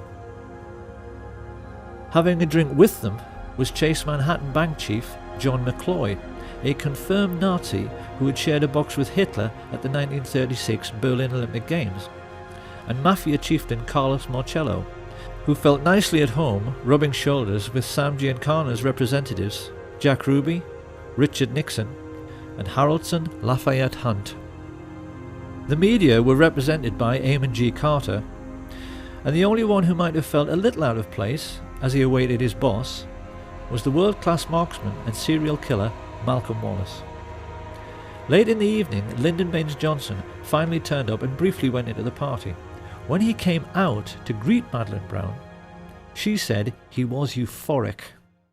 Let's go back to the night before. When Johnson came out of the meeting, what did he say to you? He was so angry. He had a violent temper when he was upset. Well, let's use the exact words that he said to you. What did he say to you? He grabbed me by the arm, and he had this deep voice, and he said, "After tomorrow, those SOBs will never embarrass me again. That's no threat. That's a promise." Johnson had clearly been told by the people in that room that everything was ready. The next morning, the president landed at Love Field and was led to his car by Governor John Connolly. As he is driven away, it is immediately apparent that something is wrong, as Secret Service agent Henry J. Rickber tries to take up his proper position on the president's limousine, holding on to these handles provided for the purpose, and is ordered to stand down by Emory Roberts.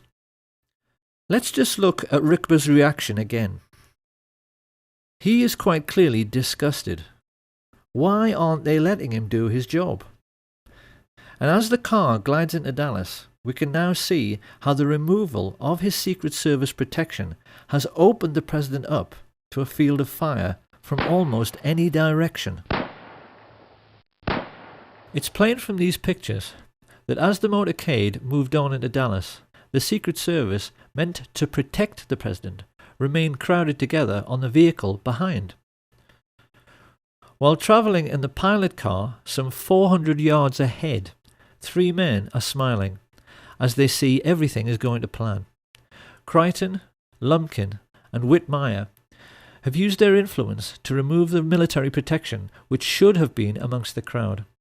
And whilst the people lining the parade route are 10 deep in places, Lumpkin has seen to it that the police have let almost no one into the would-be crime scene.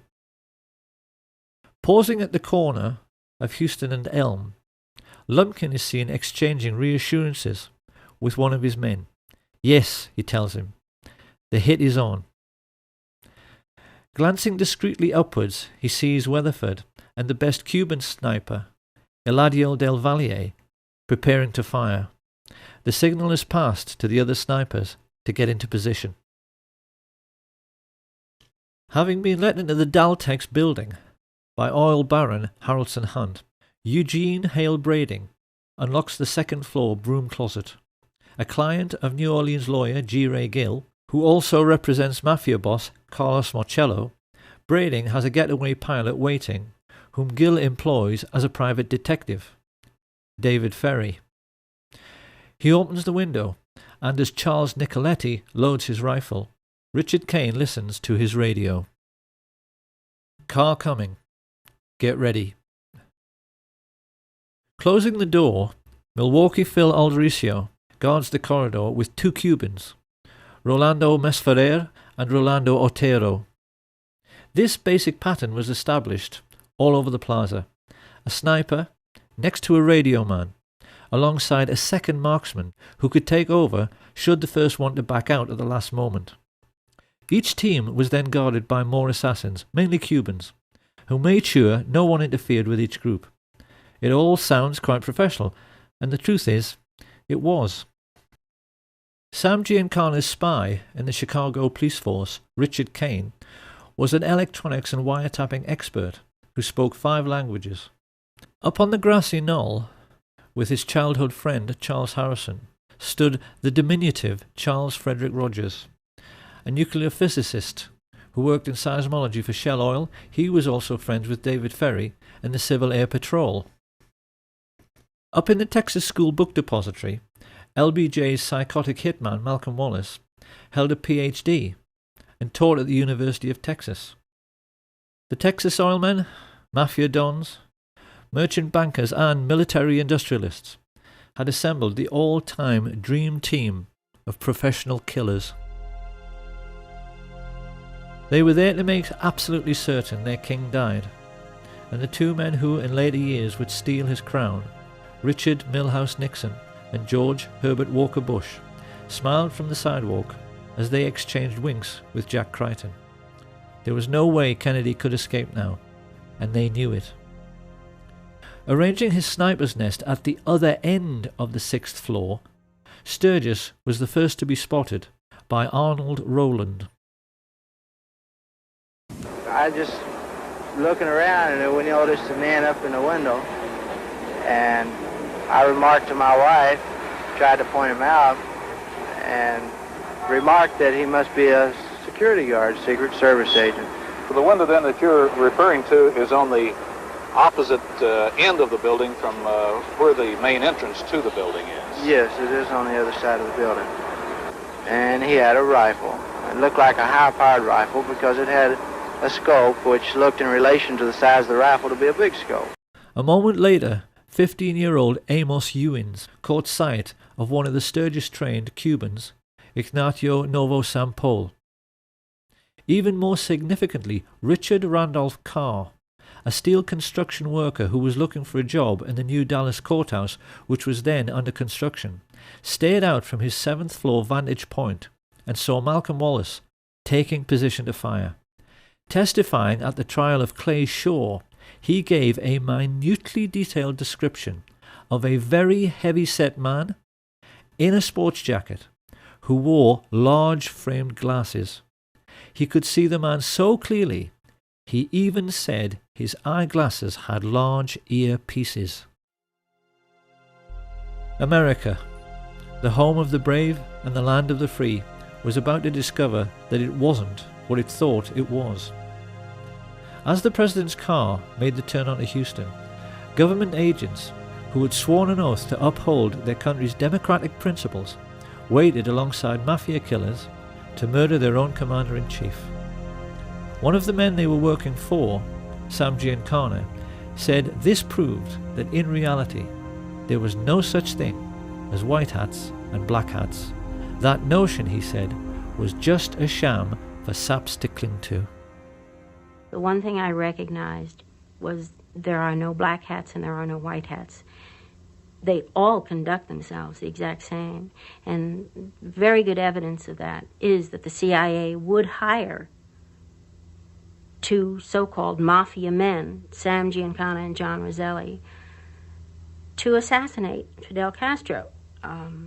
If there's such a difference, you're not supposed to have anything to do with each other. But in essence, the remark is really they're all in bed together. They all do business together. It was now that Abraham Zapruder pressed the trigger on his 8mm cine camera. Ever since that moment, the world has accepted that what he recorded was the definitive account of what really happened. What people must appreciate is that what they have just seen is not at all what really happened. Had you actually been there on the day, this is what you would have seen.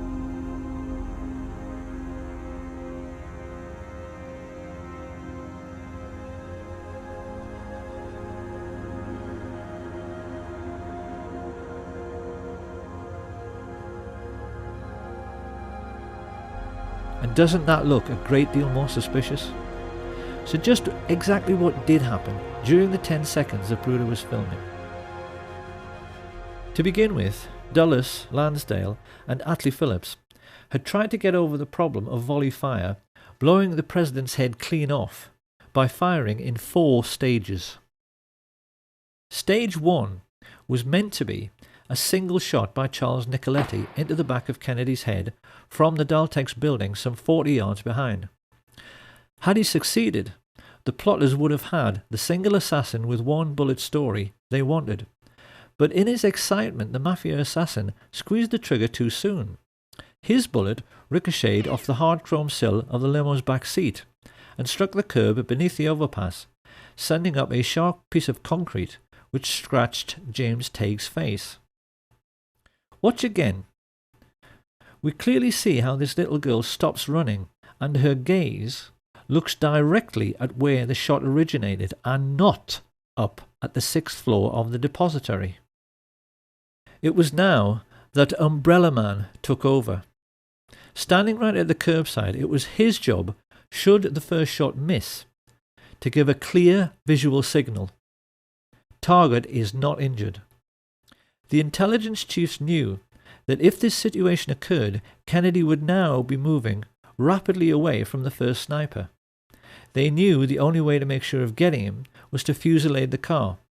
So a moment later, 2 rifles tried to fire from directly in front at exactly the same time, to deceive witnesses into thinking there was only one shot. You said you'd killed President Kennedy. At the same time I said I had killed the judge, I said I had killed Kennedy. Well, do you believe Lee Harvey Oswald killed President Kennedy? We'll get back to that.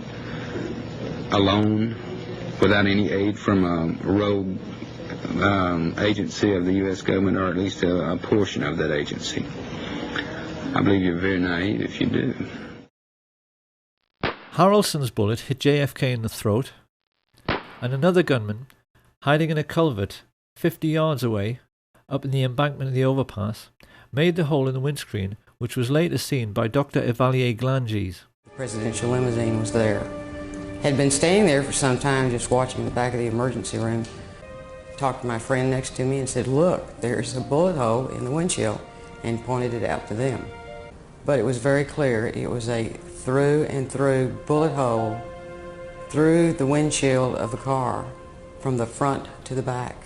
As Kennedy emerges from behind the road sign, his distress is clear, while Governor Connolly remains composed. This single frame of the Zapruder film makes nonsense of the single bullet theory, because it's quite clear both men have not been struck at the same time. Kennedy has now passed through 2 layers of fire and has not been hit in the head. To cover this eventuality, the assassins were given a simple instruction: fusillade the car with everything. So that in the next few moments, the 5 remaining riflemen fired, causing the Secret Service agent riding in the front passenger seat, Roy Kellerman, to report a feeling like a jet sonic boom as the hail of bullets whistled into the car. It is now more than 3 seconds after Kennedy is hit in the throat that Frank Sturgis misses his target altogether and blows out 5 inches of Governor Connolly's ribs, compressing his lungs and puffing his cheeks, with a bullet which quite clearly struck at far too steep an angle to come from the other end of the depository. In almost the same instant, Eladio Del Valle hit the governor in the wrist, Weatherford fired into his thigh, and Nicoletti's second shot hit the chrome frame of the window. A moment later, the best marksman, Malcolm Wallace, shot Kennedy in his upper back, the bullet strike witnessed and recorded by all the Secret Service men in the following car. Jackie Kennedy starts looking concerned, and yet even now there are no obvious signs that her husband, held upright by his back brace, has been shot twice. The assassins have so far failed to hit him in the head, and it is now that they play the ace up their sleeve. Here we can finally answer the riddle of where on an empty street you can hide a man with a rifle, and how he can manage to shoot a man speeding past him in a limousine. The answer is that he can't, and that is why the driver, William Greer, looked around twice to see whether Kennedy had been hit in the head, and when he saw he hadn't, as dozens of witnesses, including police officers, confirmed, he stopped the car completely. His orders was to slow down where the rest of the guys. This is Greer, the driver of the presidential limousine. Yeah, presidential limousine. Slow down almost to stop. It is now that most people have been led to believe that Kennedy was shot in the head by Charles Boyd Harrelson, the sniper standing on the grassy knoll. This is not true. Because if we look at the angle of elevation of a shot from that area, it's obvious that a shot originating from above and right would have pushed Kennedy's head down and left, whereas it's quite clear that his head is knocked upwards and to the left by the impact. So where did that bullet come from? Incredibly, the answer has lain hidden in the most well-known and iconic image from the assassination of the motorcycle policeman heaving his bike onto its stand. Look now as we freeze frame him here. This is the moment when the whole world was looking up the hill toward the man who had fired from the grassy knoll, but that is not where the police officer is looking. He is looking down into the storm drain, because that is where that shot at a stationary car came from. The shot which all of the well-known assassination witnesses described as coming from behind the picket fence missed completely and ripped up the grass at Jean Hill's feet. She did not even notice, but we know this is true because the FBI told her so. So who were the men who fired unseen from the storm drains on Elm Street? One thing we know is that they were very young and had to be brought into the conspiracy because they had to crawl into a filthy, smelly sewer, something which the older, experienced mafia assassins would never have dreamed of doing. They were basically two kids looking for excitement. The first was Curtis Laverne Crayford, also known as Larry Crayford. Formerly CIA, he had worked for Ruby at the Carousel Club, and Ruby had told everyone his name was Lee Harvey Oswald until Lee Harvey Oswald walked in. But while above ground, the world was taking pictures and running and screaming and trying to figure out what had happened, the other young man was stumbling along 400 yards of a reeking, fetid Dallas sewer pipe to emerge from this culvert. And he was not Lee Harvey Oswald, or Roscoe White, or J.D. Tippit, nor even a Cuban or Russian communist. His name was Jack Allen Lawrence.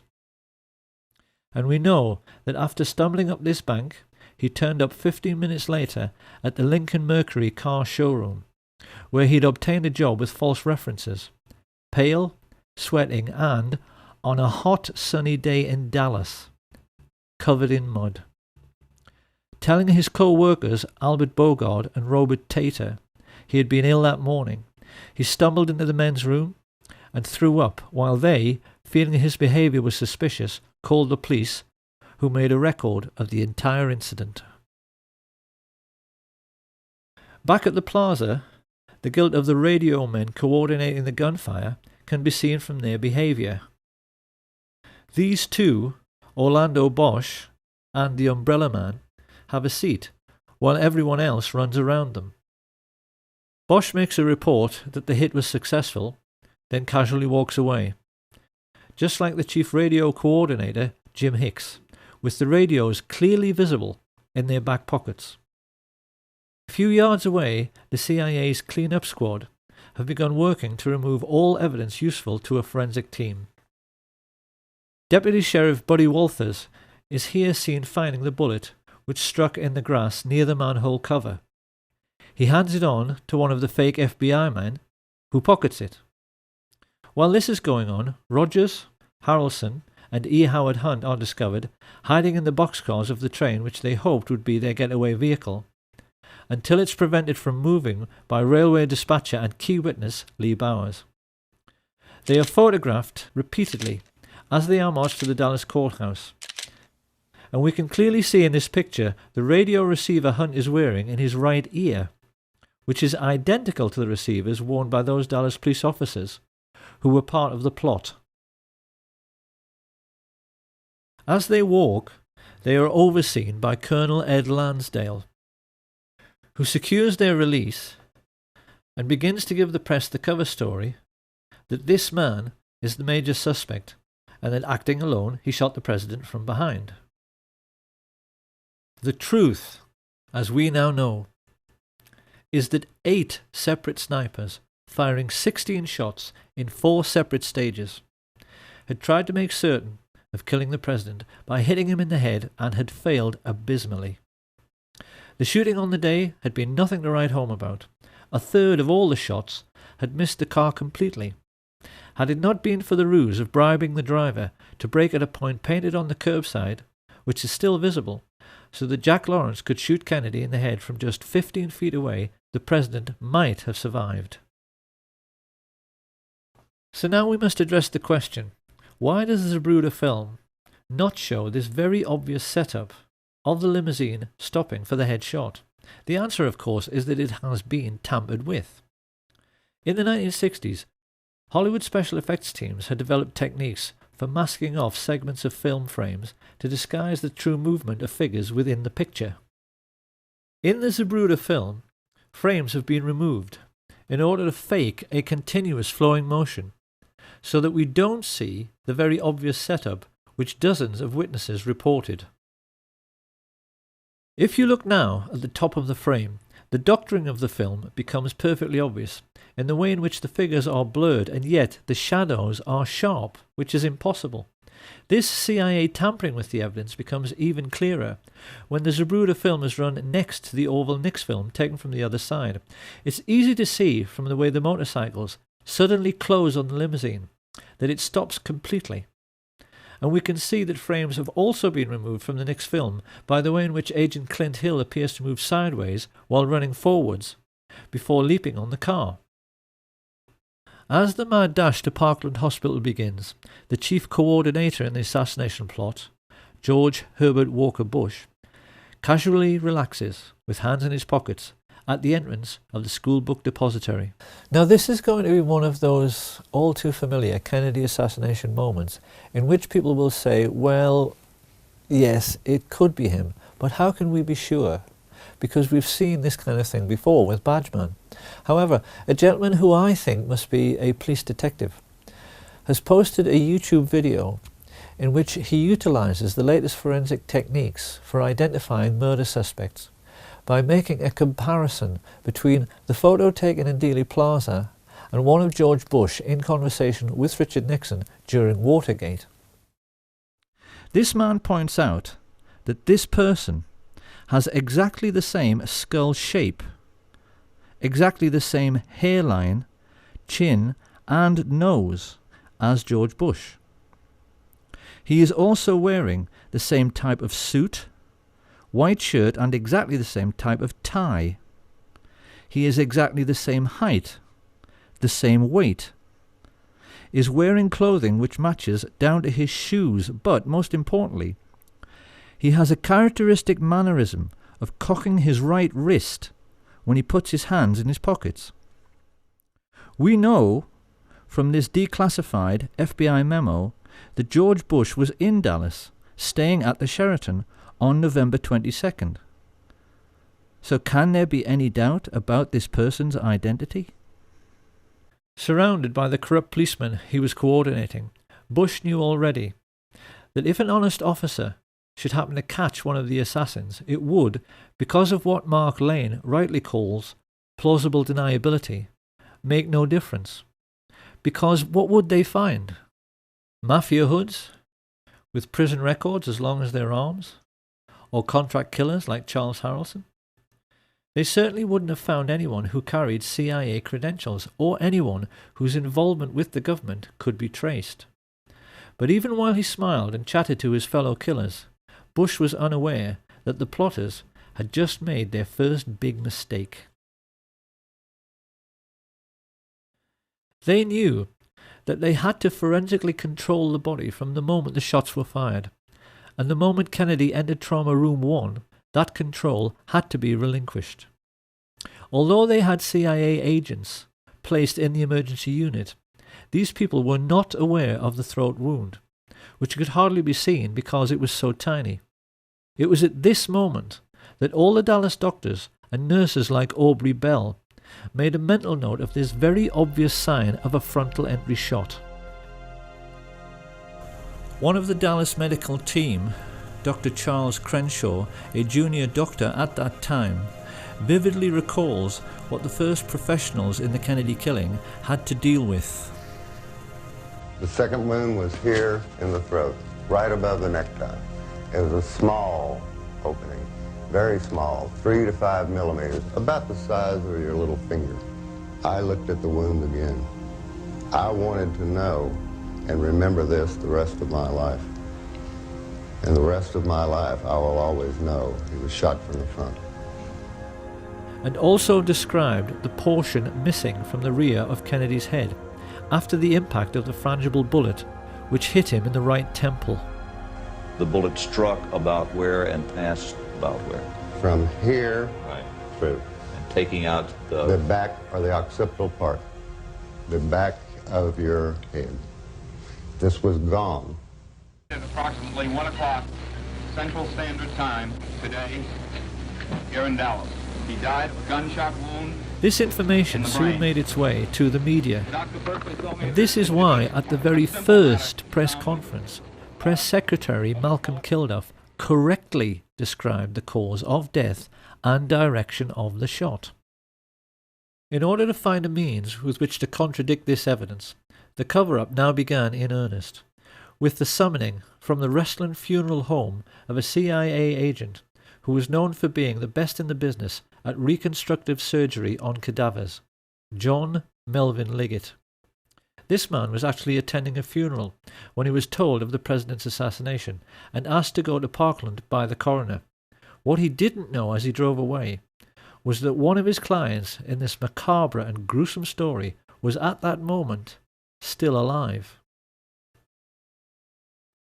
When he was arrested years later by New York police detective Jim Rothstein, Frank Sturgis, on discovering that Rothstein was a Bay of Pigs veteran like himself, got into an old army buddy's conversation with him and said first of all that after the assassination he returned to the Miami safe house where he ridiculed Marita Lorenz for missing history.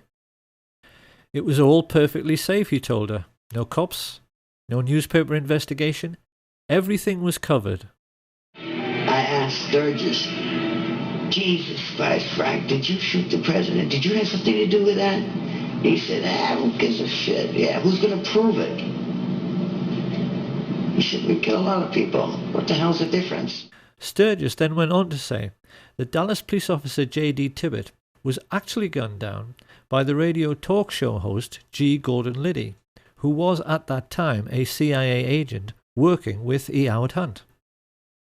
And here we must address a question which puzzled assassination researchers for years. Why did a Dallas policeman have to die within a few minutes of President Kennedy? What possible function could he have played in the overall plot as a corpse? One would think the authorities could have caught the fleeing patsy without any need to incriminate him any further. So why did the life of J.D. Tibbett also have to end on the 22nd of November 1963? Where did he fit in? In only the last few years, a wonderful investigator called Robert D. Morningstar discovered one tiny little fact about Jefferson Davis Tibbett, which became the most important single piece in the completion of this puzzle. Because Officer Tibbett had a nickname. When he was at work, his fellow officers always used to call him JFK, because at 39 years of age he looked exactly like him. In the only well-known picture of Tibbett, his Elvis haircut makes him appear very youthful, but having turned grey and having nearly turned 40, most people felt his resemblance to Kennedy was uncanny. What Tibbett never knew, as he drove past assassination witnesses Jack Tatum, Domingo Benavides and Aquila Clemens, was that he had been selected to play the role of the president in death. Researchers have always believed it couldn't be a coincidence that Tibbett was shot in the right temple just like JFK some 45 minutes earlier. They wondered why bullets had been removed from his body in the ambulance, and why, when he was pronounced dead on arrival at the Methodist Hospital, it was felt necessary to move his body to Parkland. With their concentration firmly fixed on the casket of the deceased president, the newsmen completely ignored the ambulance which spirited away the body of J.D. Tibbet, so that it could be loaded onto Air Force 2 where John Melvin Liggett was waiting. When Kennedy's casket arrived at Love Field a few minutes later, Clint Hill, the agent who jumped on the car, recalled that all the people aboard Air Force One were told they had to go forward to witness the swearing-in of Lyndon Baines Johnson. This, of course, was just a ruse, to get Jackie Kennedy to leave her husband's body, and the moment she was out of the way, his cadaver was stolen and placed aboard Air Force 2 next to the cadaver of J.D. Tibbet. Many people have seen this famous picture, in which LBJ is smiling at Congressman Albert Thomas, a moment after becoming president, and he is winking back. We haven't known until now just how huge and terrible a secret he was sharing with Johnson, because at that moment on the plane right alongside, the most highly qualified specialist in reconstructive surgery and embalming in the country, John Melvin Liggett, was starting to make a facsimile of the dead president, using the body of J.D. Tibbet in order to obscure the true extent of the damage to Kennedy's head and make it seem consistent with a shot from behind. But Liggett realized immediately this was well nigh impossible, because having been told over the radio about the head shot, Liddy took it upon himself to try and ape this damage by firing into Tibbet's torso and then, when he was down, firing into his right temple, instead of into the back of the head as he'd been instructed. This was a second huge mistake. The human brain has a consistency like play school plasticine. Fire a bullet through it, and it is very easy for a skilled pathologist to track the bullet's path at autopsy. What Liggett wanted to show to any investigators was a brain that looked like this. What he had was one brain which looked like this, and another which looked like this. A large portion of Kennedy's brain had been ripped out by the impact of the explosive or frangible bullet, and what remained was filled with tiny shards of lead, some of them microscopic, which might take all night to locate. Liggett was terrified. The plotters had asked him to play Dr. Frankenstein at 30,000 feet. Yet with all his embalming experience, he instantly realized a botched job was the best he could possibly deliver. In his panic, he sawed off Tippet's skull and simply ripped out the entire brain to at least make sure no one could track the bullet which, after Liddy's error, had so obviously come from the wrong direction. He then compounded Liddy's error by making a large hole in the rear of the head to ape the damage to Kennedy's head. With this done, he rebuilt the skull, hurriedly sewed the scalp back together, and then set about the gruesome task of trying to make the cadaver of J.D. Tibbet more closely resemble the cadaver of John F. Kennedy. By shaving eyebrows, bringing forward Tippet's slightly more receding hairline, filling in missing segments of both heads with plaster of Paris, and rebuilding portions of the flesh with wax. Liggett performed this ghoulish service while the aircraft he was on, Air Force 2, went through the usual procedure of leapfrogging Air Force 1 to arrive at Andrews Air Force Base slightly earlier. He wasn't given long enough, and in the rush to get finished, the plotters now made their third and most stupid mistake. Instead of placing Tippet's body in a casket identical to the one aboard Air Force 1, they placed him in a Spartan grey metal coffin inside a body bag. As the TV media showed these distressing pictures to a world reeling in shock, it's hardly surprising that no one ever dreamed this casket could be empty, but it was. As it was driven away, out of sight of the media, the two bodies were taken from Air Force 2 and loaded onto a helicopter. It was at this point that the two honest men, FBI agents Francis X. O'Neill and his partner William Siebert, became crucial figures in the story. They explained to researcher David Lifton that they made the journey to the Naval Hospital at Bethesda in the car behind the hearse which carried Jackie and Bobby, and most notably Admiral George Berkeley, who made sure he stayed with the empty coffin by sitting on another man's lap. Upon reaching Bethesda, Seabird and O'Neill said Berkeley then guided the family members into the building while the hearse was ordered to the rear to unload. But that was where the simplicity ended. The FBI men and many other witnesses recalled a scene of absolute mayhem in which no one seemed to know what was going on, and military men were rushing around everywhere, exchanging anecdotes about decoy ambulances they had been ordered to follow, which had become high-speed chases around the hospital grounds as these vehicles raced away. It seems this confusion was created with the intention of misleading both the press and the large respectful crowd which had gathered on the lawn. People were asking each other which ambulance contained the president's body. Then a rumour started that it was coming by helicopter, but which one? Everyone watching that night recalls the air was filled with them, and the FBI men also told Lifton that in the midst of all this mayhem, they helped to carry the casket inside. This was flatly denied by the team of Navy men who said they did it alone. It is therefore perfectly clear that 2 bodies were brought to the morgue separately whilst confusion reigned. And it was now that the plotters themselves became confused by the mayhem they had created, because they left J.D. Tibbetts' cadaver in the wrong casket. It should have been switched and gone into the autopsy room in the large expensive casket used in Dallas. I helped put President Kennedy's body in a bronze ceremonial casket on November 22nd, 1963 at Parker Memorial Hospital. Instead, mortuary technician Paul O'Connor received a coffin so dull and nondescript no one could believe it had been utilized to transport the body of a president. It was a very plain casket, and when I say plain, I mean it was pinkish gray. It had pink and gray on the sides. There was nothing fancy about it as far as being bronze. It wasn't bronze. The autopsy then became a farce the moment it began. While Seabird and O'Neill made their now famous and entirely correct observation that the body seemed to have undergone surgery prior to autopsy, mainly in the head area, Commander Humes himself testified that the moment he touched the head, pieces of the skull fell down onto the autopsy table. That is not possible unless surgery was done before post-mortem. And that surgery could only have been performed aboard the aircraft because there was no other time to do it.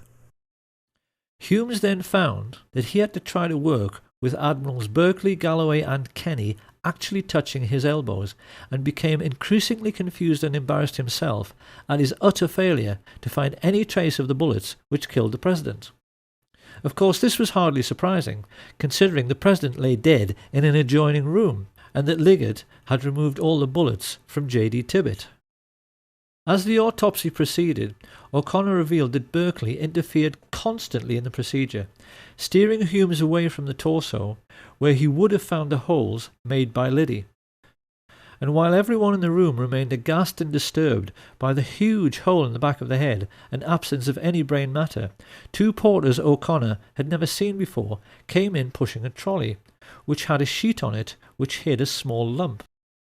They had told people in the corridor it was a dead newborn baby, but it turned out to be a complete brain, which could only have come from a 3rd cadaver.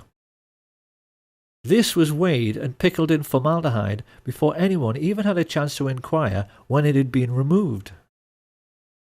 The most farcical moment of all came when Humes faced Arlen Specter in front of the Warren Commission and found the leading counsel pressing him to say that the wound he found in the back of the head was an entry wound. His incredible answer was that the bullet could only have entered and exited from the rear. Humes actually told the world that the bullet had done a U-turn inside the president's skull.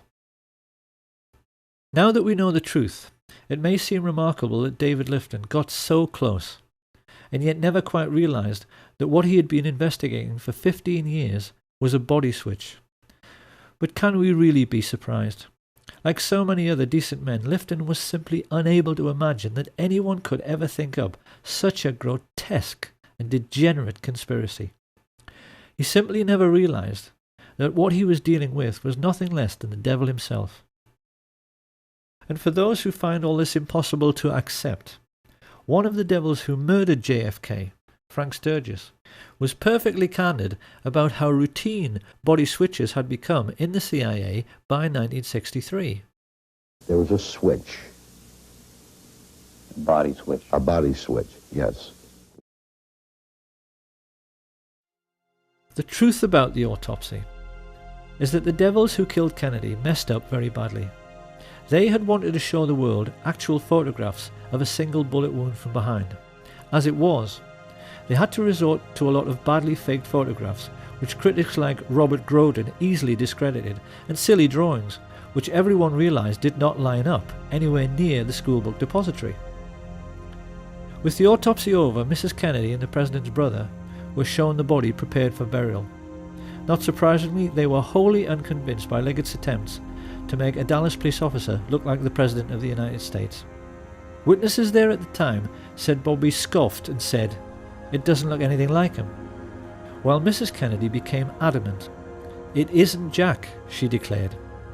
That looks like something you'd find in Madame Tussauds wax museum.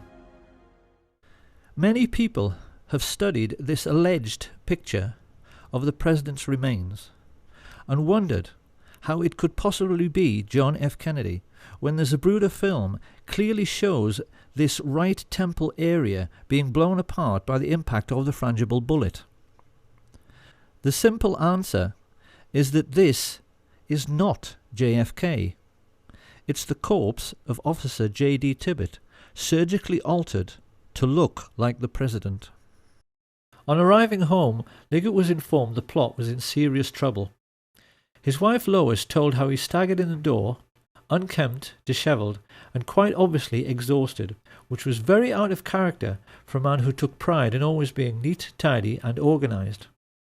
It was about 24 hours before I heard from him. He came home and he walked in the door, and when I saw him, he physically looked like he had really been through a very traumatic experience.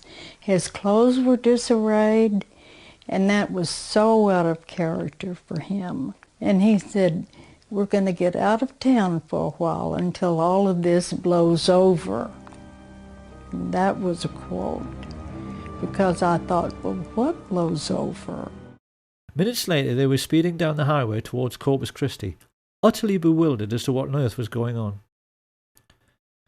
Chain-smoking at the wheel, Liggett was looking increasingly nervous.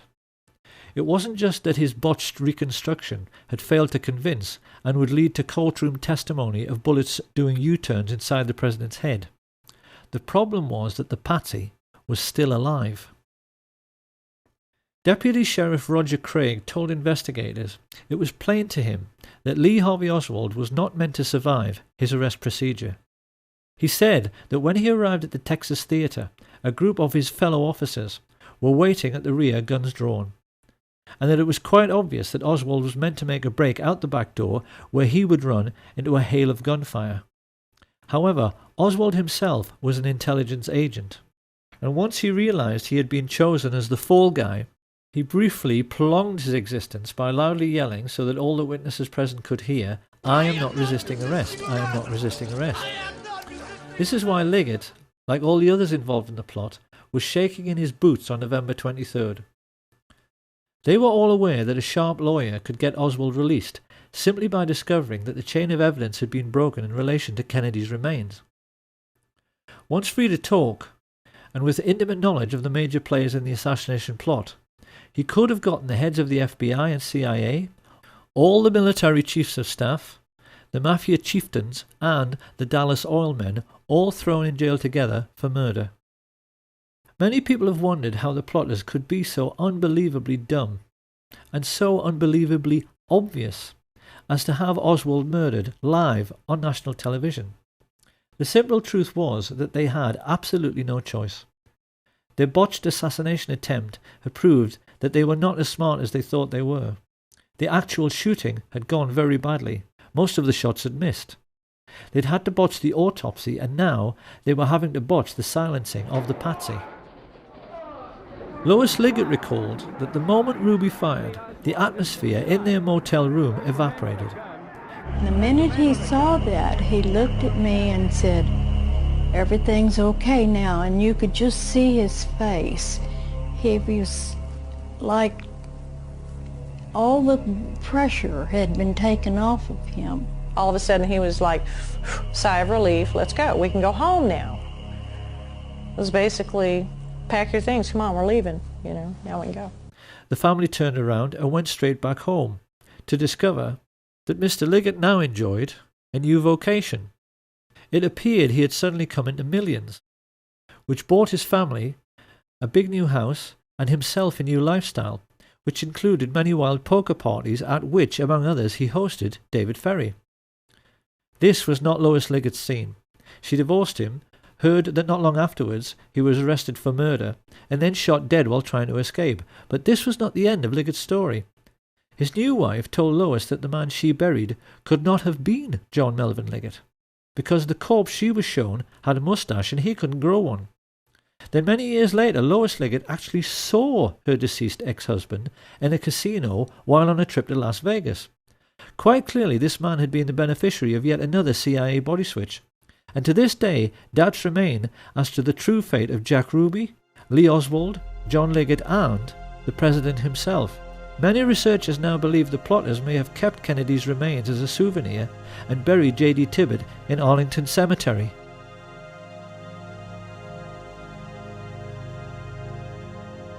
All added together, the pilots, spotters, radio men, mafia assassins, embalmers, physicians, and corrupt agents from the FBI, CIA, and Dallas Police had cost the American Nazis $25 million, approximately $2 billion in today's money. But they could afford it. In the years that followed, they cynically kept the war in Vietnam going by putting in just enough troops so that the line never moved forward or back. And while the American fat cats grew fatter on military-industrial contracts, their mafia friends used the CIA's complete immunity to smuggle trillions of dollars worth of cocaine and heroin around the world. Sir, the Republicans are trying to blame you for the existence of a small air base at Mena, Arkansas.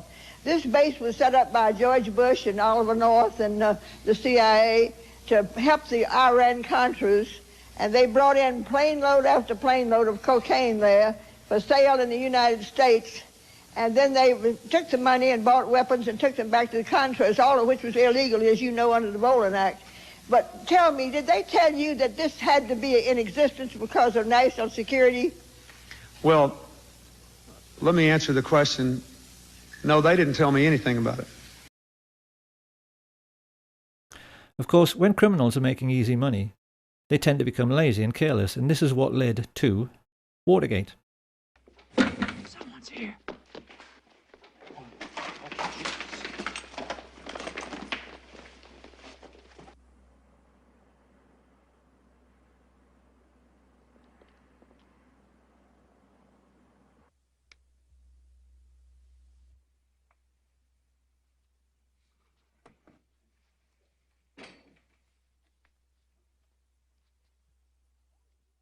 Hold it, you must hold!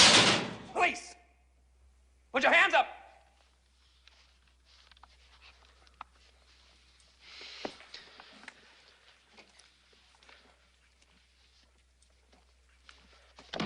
Drop that jacket! When the two plainclothes police officers switched the lights on in the Watergate building, who should they find hiding there? Frank Sturgis and Bernard Barker, who were working for E. Howard Hunt, exactly the same people who had murdered President Kennedy 9 years earlier. Sturgis even told the San Francisco Chronicle that the true reason for their burglary of the Watergate offices was to retrieve compromising pictures of CIA men in Dealey Plaza, which the Democrats were going to have published. Of course, somebody had to take a fall for conducting such a woefully sloppy operation, and when Howard Hunt found himself in prison for 33 months, he rather turned against his old friends for making him into the patsy on this occasion. He began sending messages to President Richard Nixon, that he might just tell all he knew about what really happened in Dallas on November 22nd, 1963. And one of Nixon's presidential aides, Dean Birch, recalls that when he heard about this, George Bush broke out all over in assholes and shit himself to death. It was this situation which led directly to what journalists now refer to as the Watergate murder, the crash of Flight 553. On December the 8th, 1972, Dorothy Wetzel Hunt, the wife of E. Howard Hunt, boarded a flight from Washington to Chicago. A CIA agent like her husband, she carried $250,000 in her bag, which was to buy the silence of his Watergate co-conspirators. Travelling along with Dorothy was CBS news correspondent Michelle Clark, whose CIA boyfriend had been able to give her a unique journalistic insight into what Watergate was really all about. These two women boarded the aircraft with a dozen other individuals who at that time had information which E. Howard Hunt claimed was going to blow the White House out of the water. As the plane made its final approach through fog and very low cloud, the people living near the aircraft runway sensed something rather strange was going on. The normally quiet suburban street suddenly filled up with cars, and a moment later, having been told to power down too early, Flight 553 emerged from the mist and clipped the branches of some trees before crashing on top of several bungalows on West 70th Street. The watching neighbours were then staggered to see FBI agents immediately leap out of their cars and start rooting around in the debris, a full 10 minutes before the fire brigade even arrived on the scene. 44 people, including Dorothy Hunt and Michelle Clark, were killed in the crash. E. Howard Hunt served his time and came out of prison a widower and $1 million richer. The Nazi shadow government of the United States had faced a blackmail threat and the possibility that their complicity in the murder of President Kennedy might become public knowledge. Their response was to bring down a civilian airliner onto a residential district. They covered it up by having FBI agents on the ground seek out and remove all incriminating documents from the dead bodies found in the wreckage. And when the local TV station received an anonymous phone call from a radio ham who had monitored the deliberately misleading exchanges from the Midway Control Tower, which caused 553 to crash, an FBI agent simply confiscated all the tapes, thus eradicating all information pertaining to the accident. This is how the agents of the US government now behave. They function essentially as a goon squad of mercenaries and murderers, hardly any different to Hitler's Gestapo, and are used as a private intelligence service and as personal hitmen for America's richest families, their only role being to cover up the dirty tricks which the rich people are playing on their fellow countrymen every day. Along with threats and murder, the most important weapon used by this private army of footpads in this ongoing cover-up is disinformation. And it's here that we can now address a question which will probably be bothering the huge numbers of people who have taken an interest in the Kennedy assassination and in the many documentaries produced by assassination researchers over the years. What happened to Badgeman? The answer is very simple. He never existed. He was simply a phantom, created by the CIA's disinformation machine to lay down a trail which led nowhere. So now another question appears. If this is so, why have so many people spent a quarter of a century trying to discover his identity? By examining this question, it is now possible to reveal the extraordinary lengths America's rulers have gone to in order to hide the truth about the Kennedy assassination. America's oligarchs grossly underestimated the courage and skill of those who tried to uncover the truth about the Kennedy killing, none more so than the brilliant and tenacious Mark Lane. By the mid-1960s, his film Rush to Judgment had left the country in no doubt that they had been multiple gunmen acting together in some sort of conspiracy. Once he had proved this beyond any doubt, the only question remaining was, how big was the conspiracy? So it came as no surprise when polls started showing that 9 out of 10 Americans believed it had to be the CIA. This internal memorandum reveals just how nervous the agency was about this development. It spells out in no uncertain terms the concern spreading in the corridors of power, and the urgent need to rectify this situation through the use of assets in the media.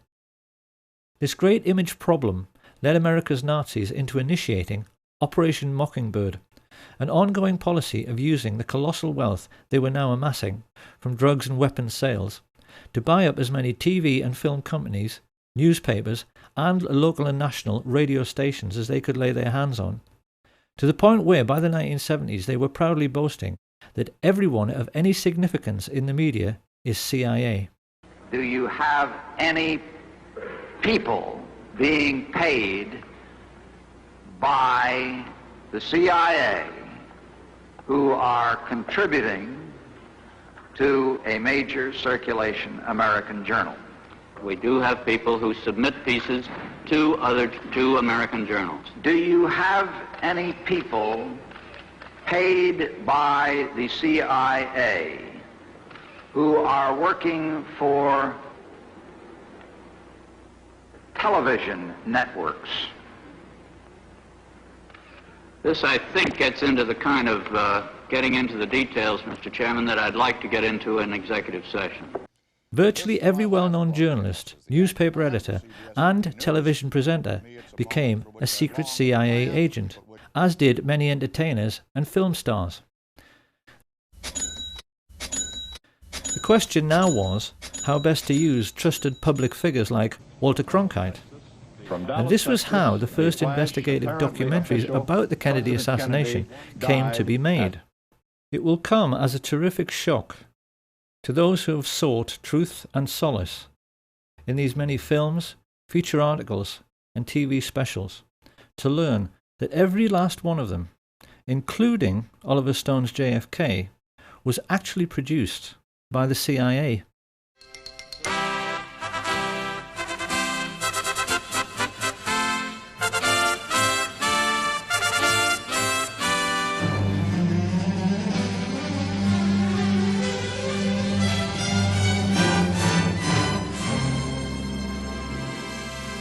A classic early example of this kind of disinformation was the Nova film, which featured two scientists, Brian Holstrom and Steve Isabel, who found Badgeman in a tiny fragment of the famous Mary Moorman Polaroid through photographic enhancement.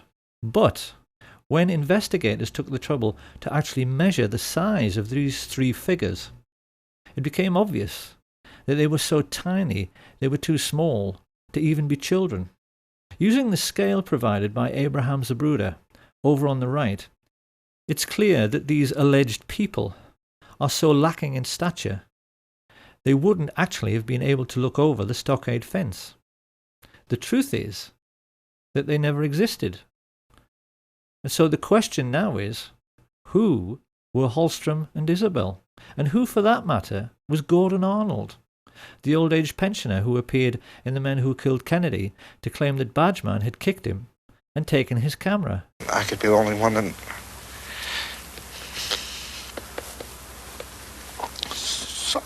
saw the man. The answer is that they were all professional actors, because this is how the devil operates. Devils mix lies with truth in order to make the lies sound more plausible. And it seems that the idea for using actors in this way might very likely have come from E. Howard Hunt himself. After Hunt's deathbed confession, in which he admitted the involvement of the CIA, his son, St. John Hunt, posted many revealing statements about what kind of character his father was. It's quite well known that E. Howard Hunt wrote spy novels and screenplays. And when he was discussing this, St. John Hunt maintained his father tried to live his life as if every day was another exciting scene from a movie, to the total exclusion of his own family. The way St. John Hunt put it was, he would never cut carrots or go shopping with us or anything like that. James Bond doesn't have a family. Historians are well aware that the CIA studies everything which is impressive, and it now seems very plain that they were greatly influenced by the brilliance of the Levinson and Link Columbo series, particularly one episode, Murder, Smoke and Shadows, in which the killer, who is a ruthless young movie director, tries to confuse and mislead Columbo through his powers of creating illusion, only to have the tables turned when this is done back to him, because the whole point of that episode is that the audience never know who is and who isn't supposed to be an actor. The Men Who Killed Kennedy series was laid out in the same way. Whilst a few of the interviewees, like the Willis family, were genuine, most of the people claiming to be witnesses were simply actors, whose only job was to keep people's minds on the grassy knoll, so they would never think about the storm drains and where the shots actually originated. Oliver Stone's film was made to serve exactly the same purpose. It's also very clear that the CIA spent a lot of time studying the emotional breakdown in interviews with people like the ambulance driver Aubrey Reich. Intelligence agents are fully aware that when an audience sees someone sobbing from grief on screen, they tend to become emotional themselves. This is how sensitive, humane people react. And when this happens, you're no longer thinking. Time that the American public were fooled by actors sobbing on national TV. And these monstrous fabrications were not confined only to television. Soccer man. In 2003, a book was published called Blood, Money and Power, ostensibly written by Texas law attorney Bar McClellan. This book signaled a shift in establishment policy by claiming that Lyndon Baines Johnson, a natural suspect as the king who might have killed the king, was behind the entire plot, and used his own attorney, Ed Clark, to pay off the gunman. Researchers noticed that at exactly the same time, a lot of information suddenly became available about all the murder plots LBJ had been involved in with Clift Carter and Billy Solestes. We were then treated to the sensational deathbed confession of E. Howard Hunt. And in the book itself, the serious researchers found this extraordinary paragraph. Wallace centered on Kennedy's head and fired.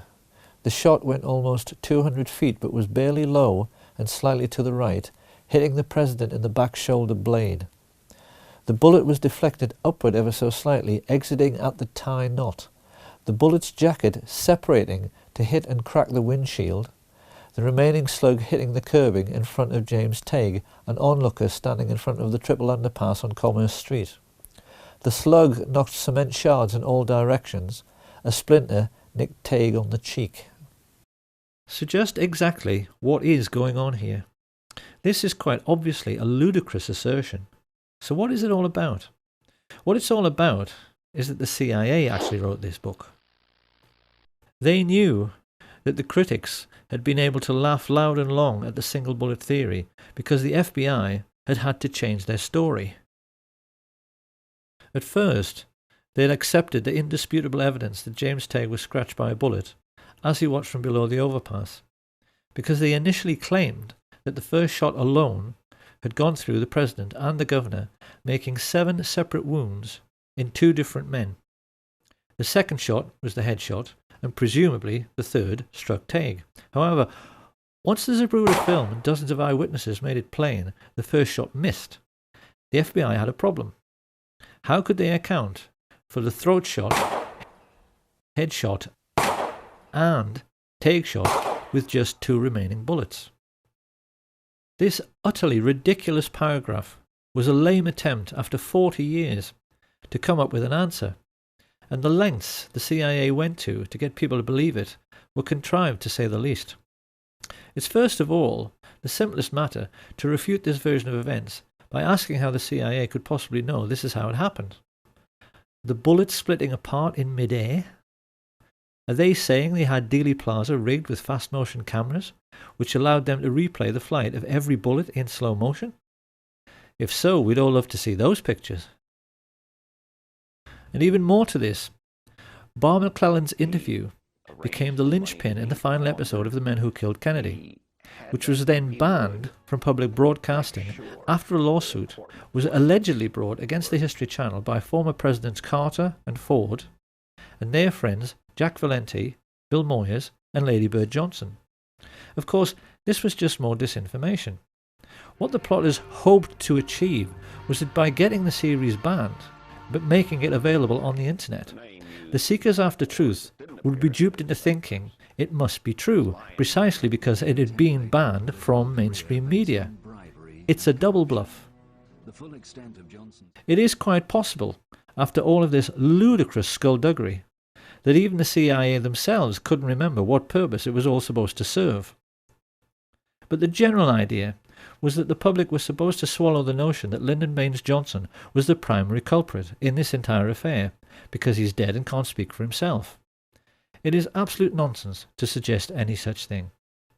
Lyndon Baines Johnson was, like Hitler and Richard Nixon, a mere puppet of the oil men and the merchant bankers and military industrialists, something he finally admitted to. I can't honestly say that I've ever been completely relieved of the fact that there might have been international connections. You mean you still feel that there might have been? Well, I have not completely discounted. The notion that he was the criminal mastermind behind the Kennedy assassination is simply another disinformation falsehood dreamed up by the CIA.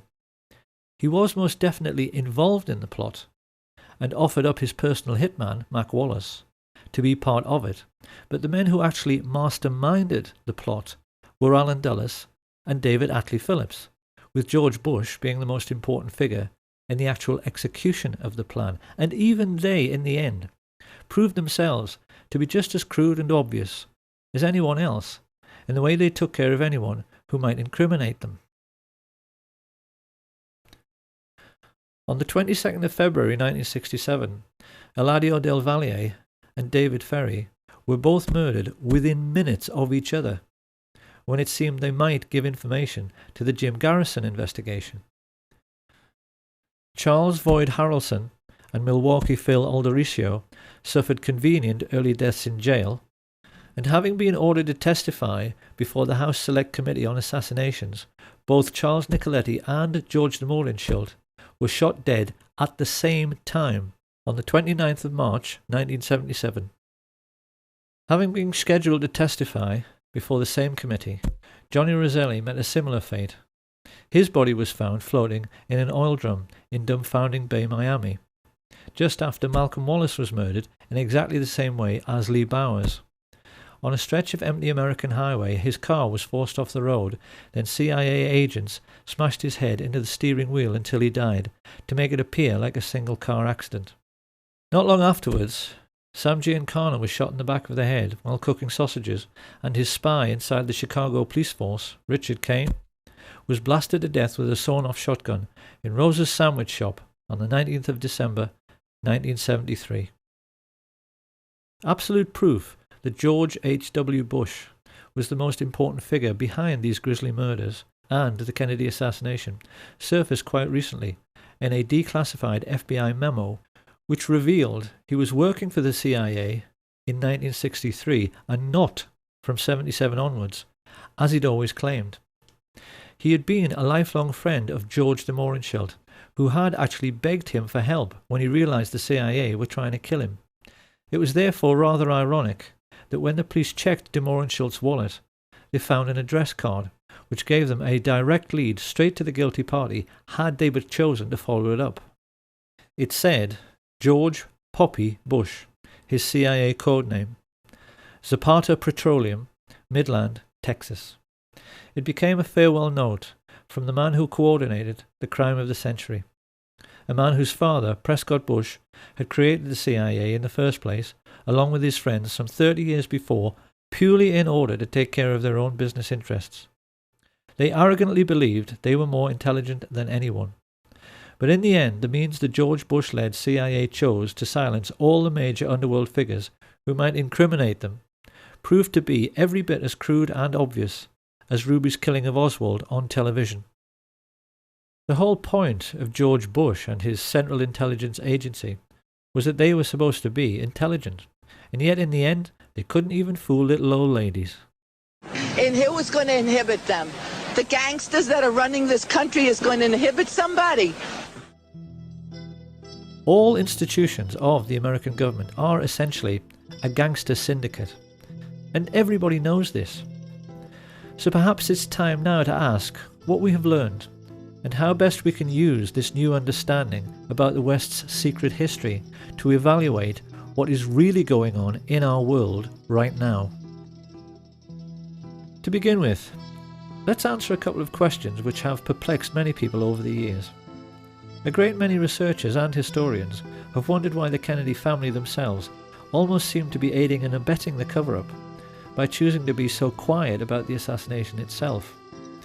After the revelations of Chuck Giancana, there now seems little doubt that this is because they know a full disclosure of Joe Kennedy's dirty political dealings with the mafia would likely leave the Kennedy name in a very tarnished state. Up until now, history has tended to give the Kennedy patriarch a distinguished and squeaky clean image which went along with his appointment as the American ambassador to Britain. Like most things about the ruling class, this image is false, because it's clear that Joe Kennedy was every bit as big a crook as his business associate, Sam Giancana. However, it also seems necessary now to revise the entire history of the Kennedy brothers.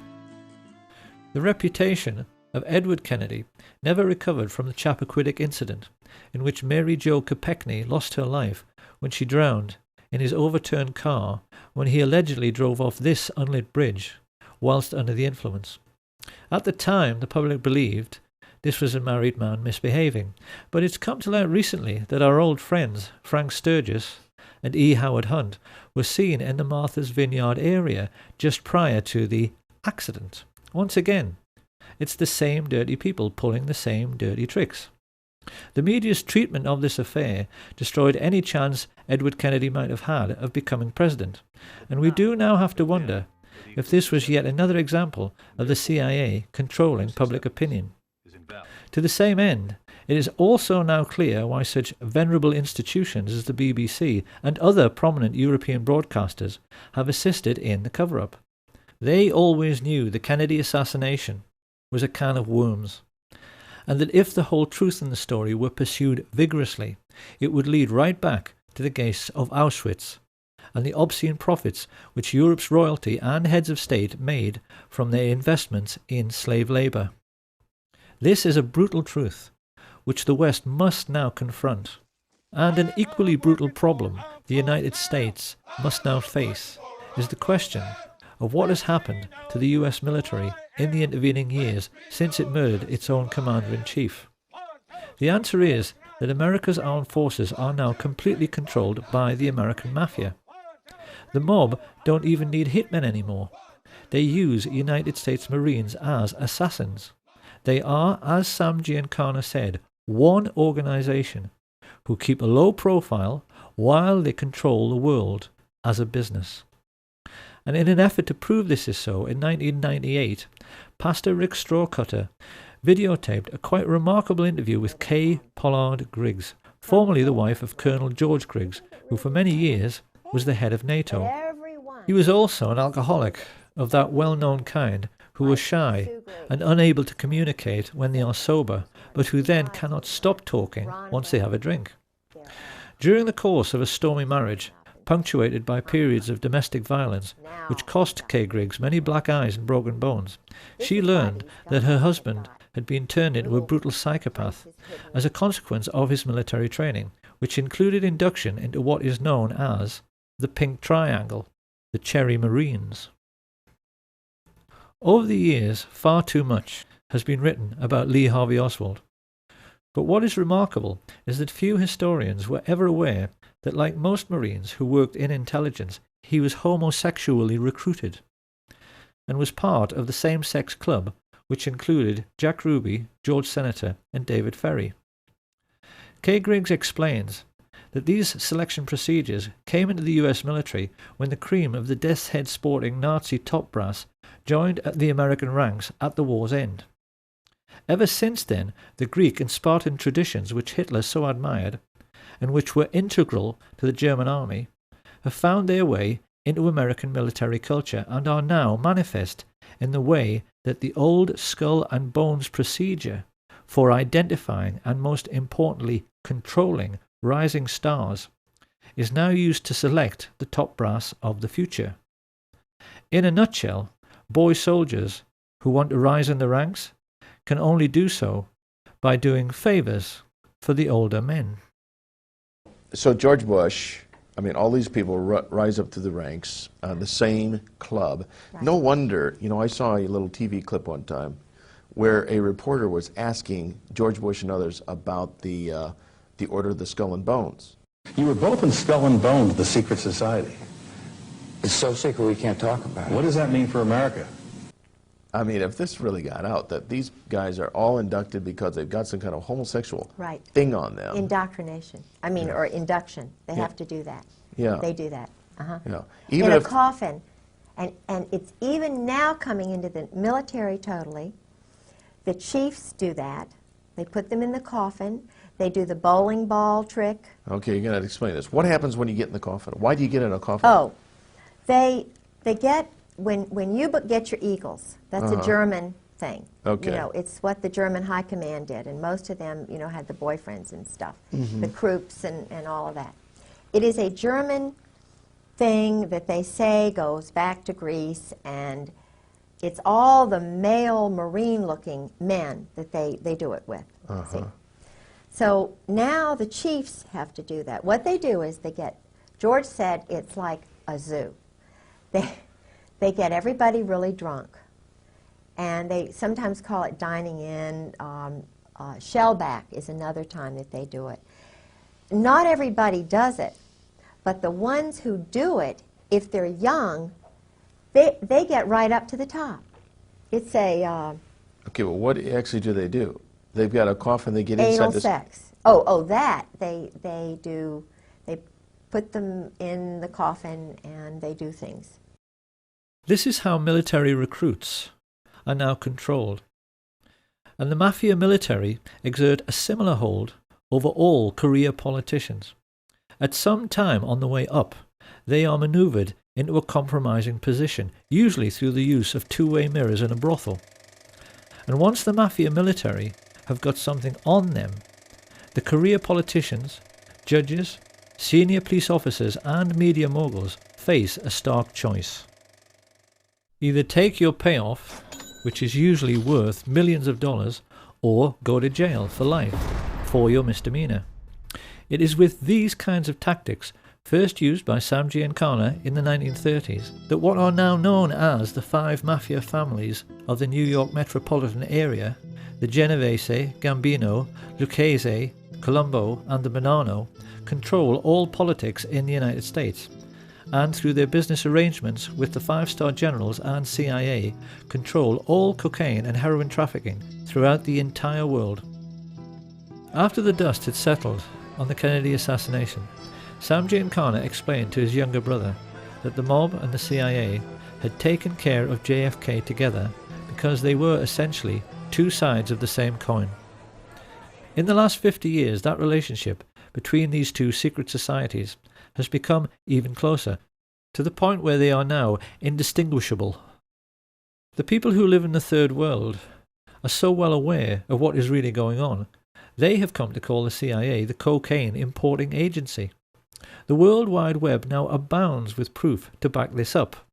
And although many people were skeptical at first about Kay Griggs, in recent times her most sensational claims have been fully endorsed by the FBI chief Ted Gunderson, who gave several interviews in support.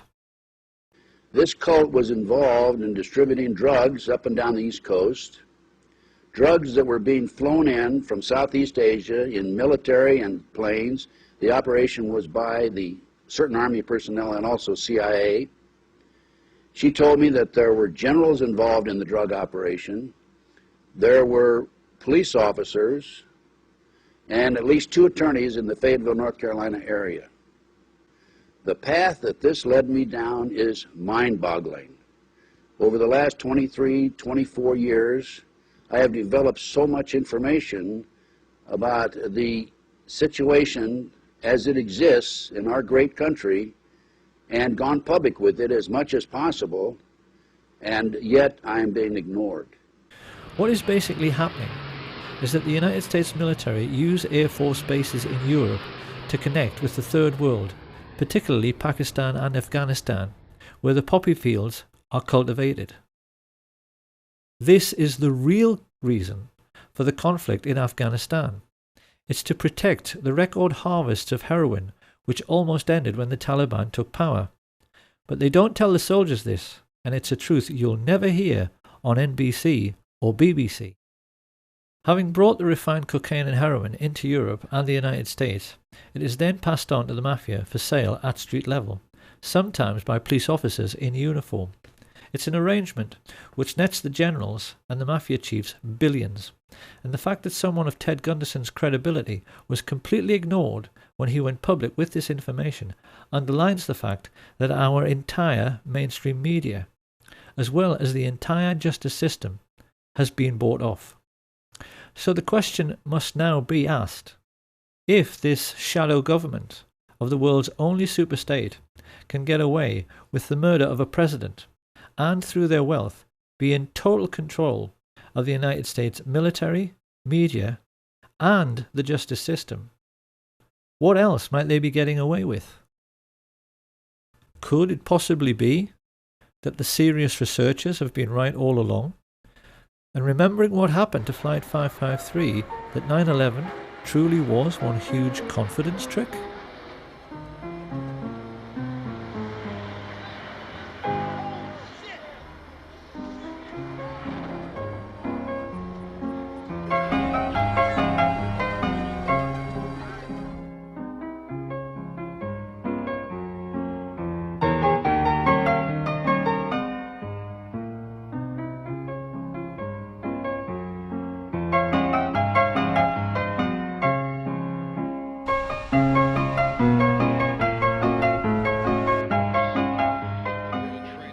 Once the dust had settled on 9/11, people immediately began to realise there was something very wrong with the 9/11 TV coverage. First along came Dylan Avery with his amazing film Loose Change. He proved conclusively that the official report was nonsense because aircraft fuel does not burn at even half the temperature required to melt steel, and that the towers defied the laws of physics by collapsing with perfect uniformity at free fall speed. Buildings in Germany which were bombed over and over again didn't collapse with perfect uniformity down to ground level. Avery also pointed out that in Kennedy's time, his chiefs of staff drafted plans to kill innocent people and commit acts of terrorism in the United States in order to whip up support for a war with Cuba. Codenamed Operation Northwoods, these plans included hijacking planes and blowing up ships and landmark buildings in order to stimulate a helpful wave of national indignation which could be used to oust Fidel Castro. And there wasn't anything exceptional in this initiative. Northwoods was an offshoot of the notorious Operation Gladio, a sustained campaign organised by MI6 and the CIA, which perpetrated many bombing atrocities in post-war Europe, which they blamed on what they said were communist terror organisations. A typical example was the horrific bombing of Bologna railway station in 1980. Italians will be appalled to learn this outrage was committed by the Americans and the British. But this particular atrocity, which like all others during this period was intended to keep people living in fear of a bogus enemy, so they would accept increasing state control by so-called strong leaders, illustrates only too well the fact that some 40 years prior to 9/11, the cabal of secret Nazis who killed Kennedy were making serious preparations for terrorist attacks upon their European allies and even upon their own country. In the 9/11 news footage, it is abundantly clear that the interviewees are actually paid actors, speaking lines which have been written for them. I feel like I was in a movie. This is exactly the same situation as in The Men Who Killed Kennedy. And because these are people who are being expected to perform, they tend to overdo it. I could be the only one that saw the man. They killed the president. And to be honest with you, if I'd have known this,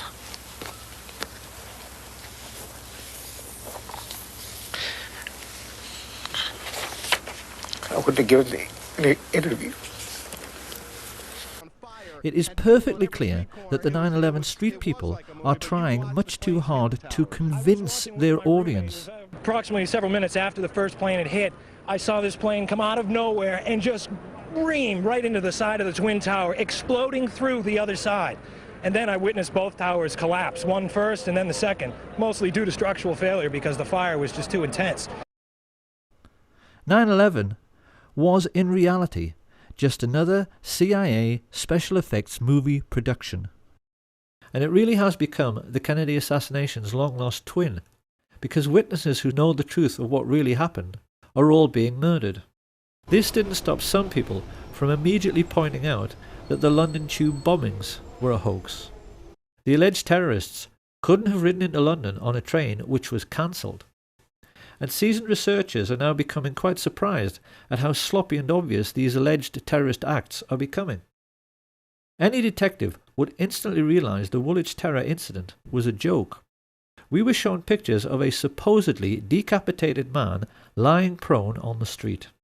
If that were true, he should be lying in a puddle of his own blood, and the alleged attacker would be soaked in blood all over his front from arterial spray. All terrorism is fake. It is military deception practiced by the rich upon the poor in an ongoing class war. And the most important weapon at their disposal in this class war are television presenters. The BBC has actually become the Ministry of Truth from Orwell's 1984. Everyone working for the BBC today is a whore of the ruling class and a traitor to our way of life, because it is very hard to believe they are all unwitting accomplices in this class war. When we remember that it was some of the BBC's own journalists who revealed that the 9/11 hijackers were all alive, it's hard to accept that their news presenter colleagues haven't figured out the totalitarian nature of what people like Jane Stanley, who reported the collapse of World Trade Center 7 20 minutes before it came down, are really up to. And yet still they go on giving us reassuring smiles while telling lies on behalf of the ruling class. Of course, then people ask, oh, yes, but why would they do it? Why is all of this Muslim, multicultural, political correctness thing happening to us right now? It's happening because we no longer have an enemy. Tourists today can visit what used to be the Eastern Bloc, and they can photograph the derelict, rusting heap of scrap metal, which used to be the Soviet war machine. It has gone, and this has created an unprecedented political situation which the world has never seen before, in which there is only one superstate, the Anglo-American alliance. No other power on Earth today is capable of fighting a war on the grand scale. China, North Korea, Russia simply do not have the economic resources. So in order to make us believe we still have an enemy, and therefore have to live in fear, the rich had to provide us with a new enemy. And this is why in recent years they've encouraged unstable Islamic people to emigrate to the West. It's to provide us with a ready-made enemy. This is their master plan for this single superstate age. And it's for this reason that they perverted political correctness, to make people believe that anybody who refuses to go along with this new doctrine of multiculturalism is the worst person of all. In the West today, we've become quite used to seeing confrontations between the alleged lunatic fringe of Islam and indigenous white men who are trying to defend their culture from foreign influences. What groups like the EDL do not understand, however, is who is really pulling the strings here? Who is behind this? Who arranged this fight? Because any Roman senator would tell you this is simply the old maxim of divide and rule. The Romans invented this system. They always made sure that every conquered region pushed together tribes who were traditionally hostile to one another. The British copied this method after World War I by redrawing the entire map of the Middle East to make sure that the new boundaries always set one Arab tribe against another, particularly the Kurds. What we see on the streets of Britain and America today is the same thing. The whole idea is that while you're fighting against Muslims and they're fighting against you, no one has the time to stop and think about who actually created this situation and who their real enemy really is. The rulers of the Middle Ages arranged a never-ending religious war between Catholic and Protestant for precisely the same reason. Now, why must we always think we have an enemy? Because the ruling group always maintain their position in society by controlling the population through fear. Think about it. If we don't have an enemy, would the public be prepared to pay for the army? Would we be happy to pay for MI5 so that they can read our emails and put a surveillance camera on every street corner?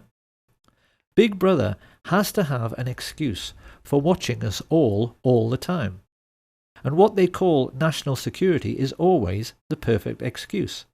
The moment you make a world at peace, it's gone. The keystone in the arch of ruling class power is gone if we don't have an enemy. So the rich are always going to provide us with an enemy forever. And the lesson we need to learn from all of this is that everything in our lives is and always has been a rich man's trick. When people think of ancient Rome, they always tend to think about the gladiators in the Roman arena. But something people don't realise is that Roman amphitheatres were a scam. They were perhaps the very first big confidence trick in human history, played by more cunning rich men upon a naive public. What Caesar did was to say to the Roman Vulgate, I will give you gladiatorial games, but only if I can have your votes. And he only offered this bargain because he knew the Vulgate loved the games more than they loved anything. This is how the Roman maxim, panem et circenses, bread and circuses, became established. Because Caesar was the first politician to understand that if you give people what they want, they will tolerate being ruled. By this means, Julius Caesar made himself into the first dictator whose fortune was protected by a professional army.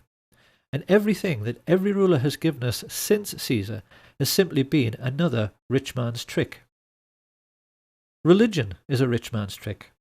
It was invented because wealthy rulers realized the population was getting too big for soldiers to watch over constantly, so they replaced the idea of having many gods with one single god, a simple idea simple men could understand, who could see what everyone was doing all the time.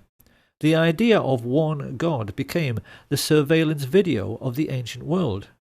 In the Middle Ages, the same sort of people grew rich by charging people for the forgiving of sins. And when a new age dawned with the coming of Industrial Revolution, they invented new tricks to control the population explosion, like censorship.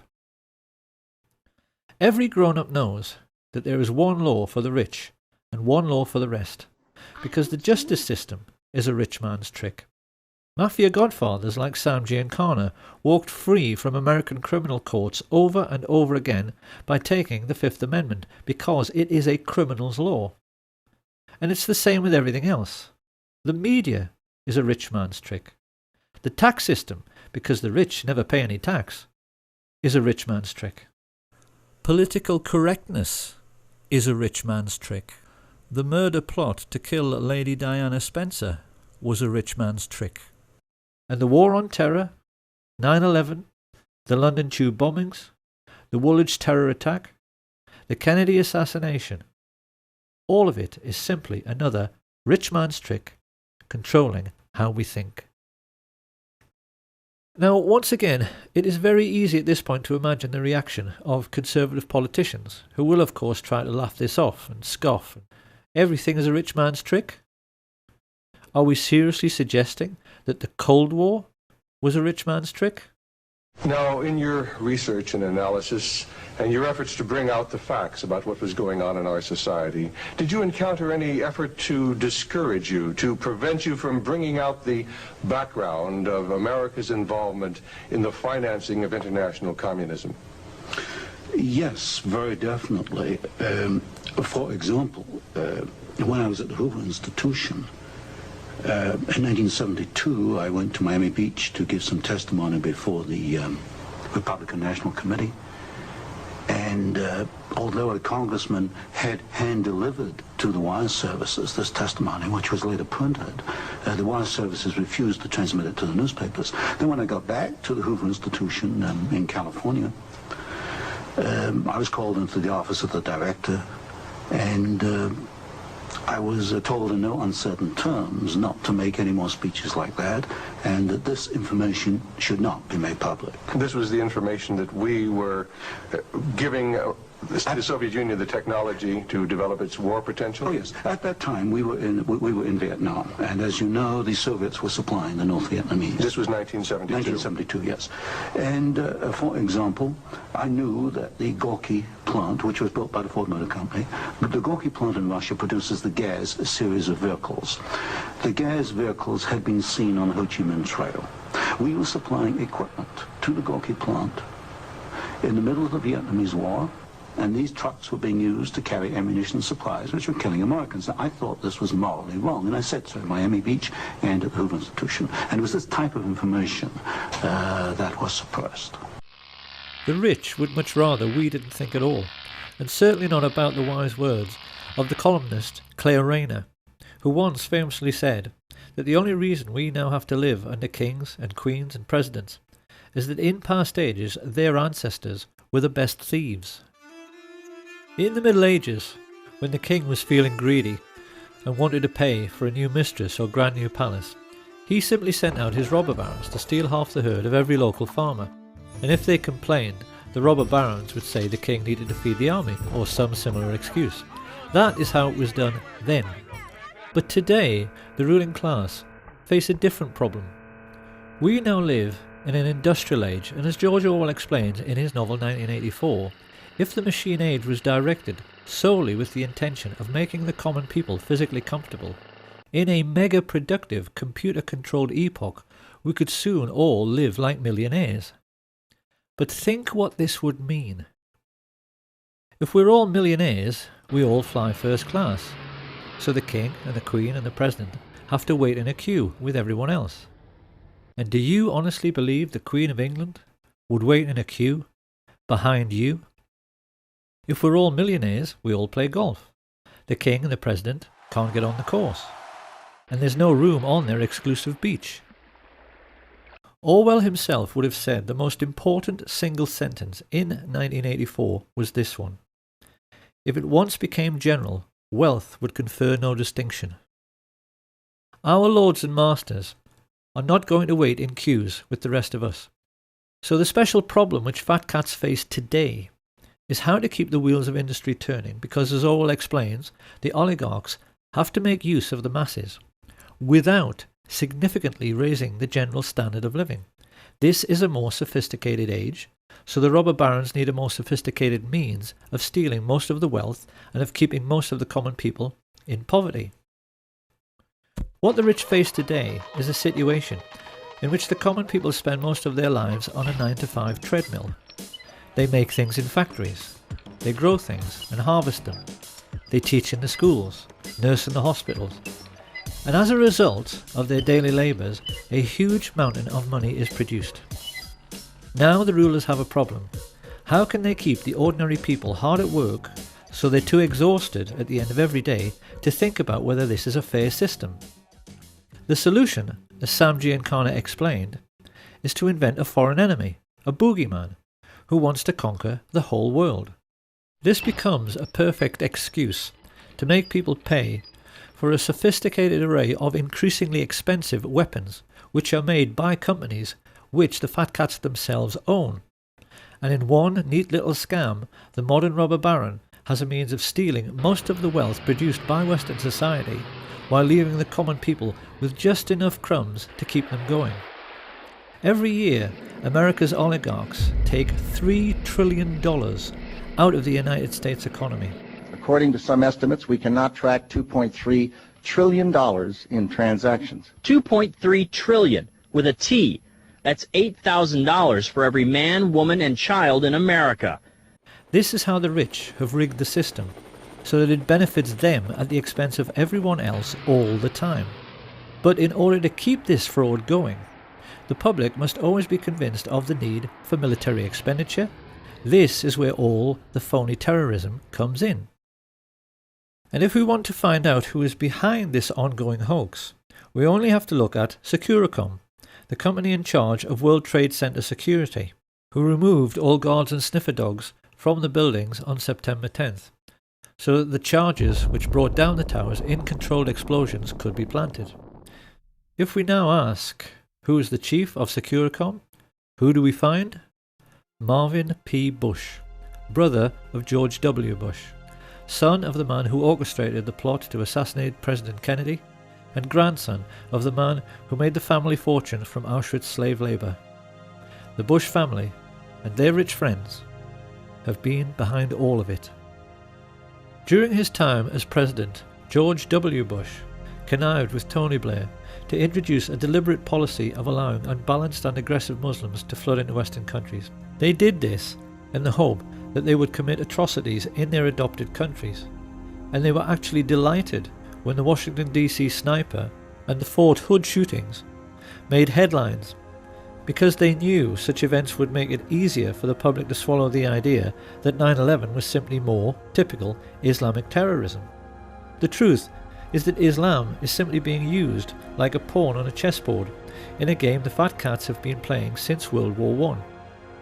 70 years ago, they gave us what they called their Hitler Project. 50 years ago, it was the JFK assassination project. Today we're having to suffer the War on Terror project. And when this current lunacy is over, they'll have another excuse ready to create yet another phony war and yet another patsy. If George Orwell was still alive today, and he was asked to comment upon all the significant political events of the last decade, it's quite likely he would simply restate the Orwellian definition of totalitarianism, to wit, a society living by and for continuous warfare, in which the ruling caste have ceased to have any real function but succeed in clinging to power through force and fraud, and then ask whether this sounds like the world we live in. Because it ought to be obvious by now that our seemingly endless economic recessions are being deliberately orchestrated.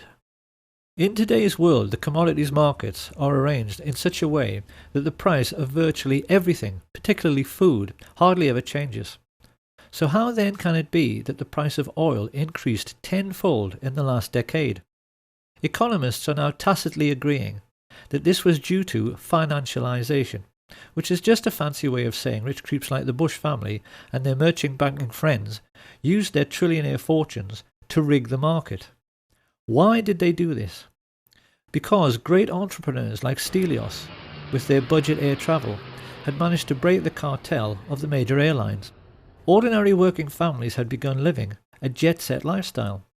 The ruling elite of the entire world was simply terrified, because a jet-set lifestyle is supposed to be the exclusive preserve of the rich. What would happen to their social status if the whole world were part of the jet-set? So the rich arranged for the credit crunch, and now working families who used to fly 10 times a year can't even afford to use their car.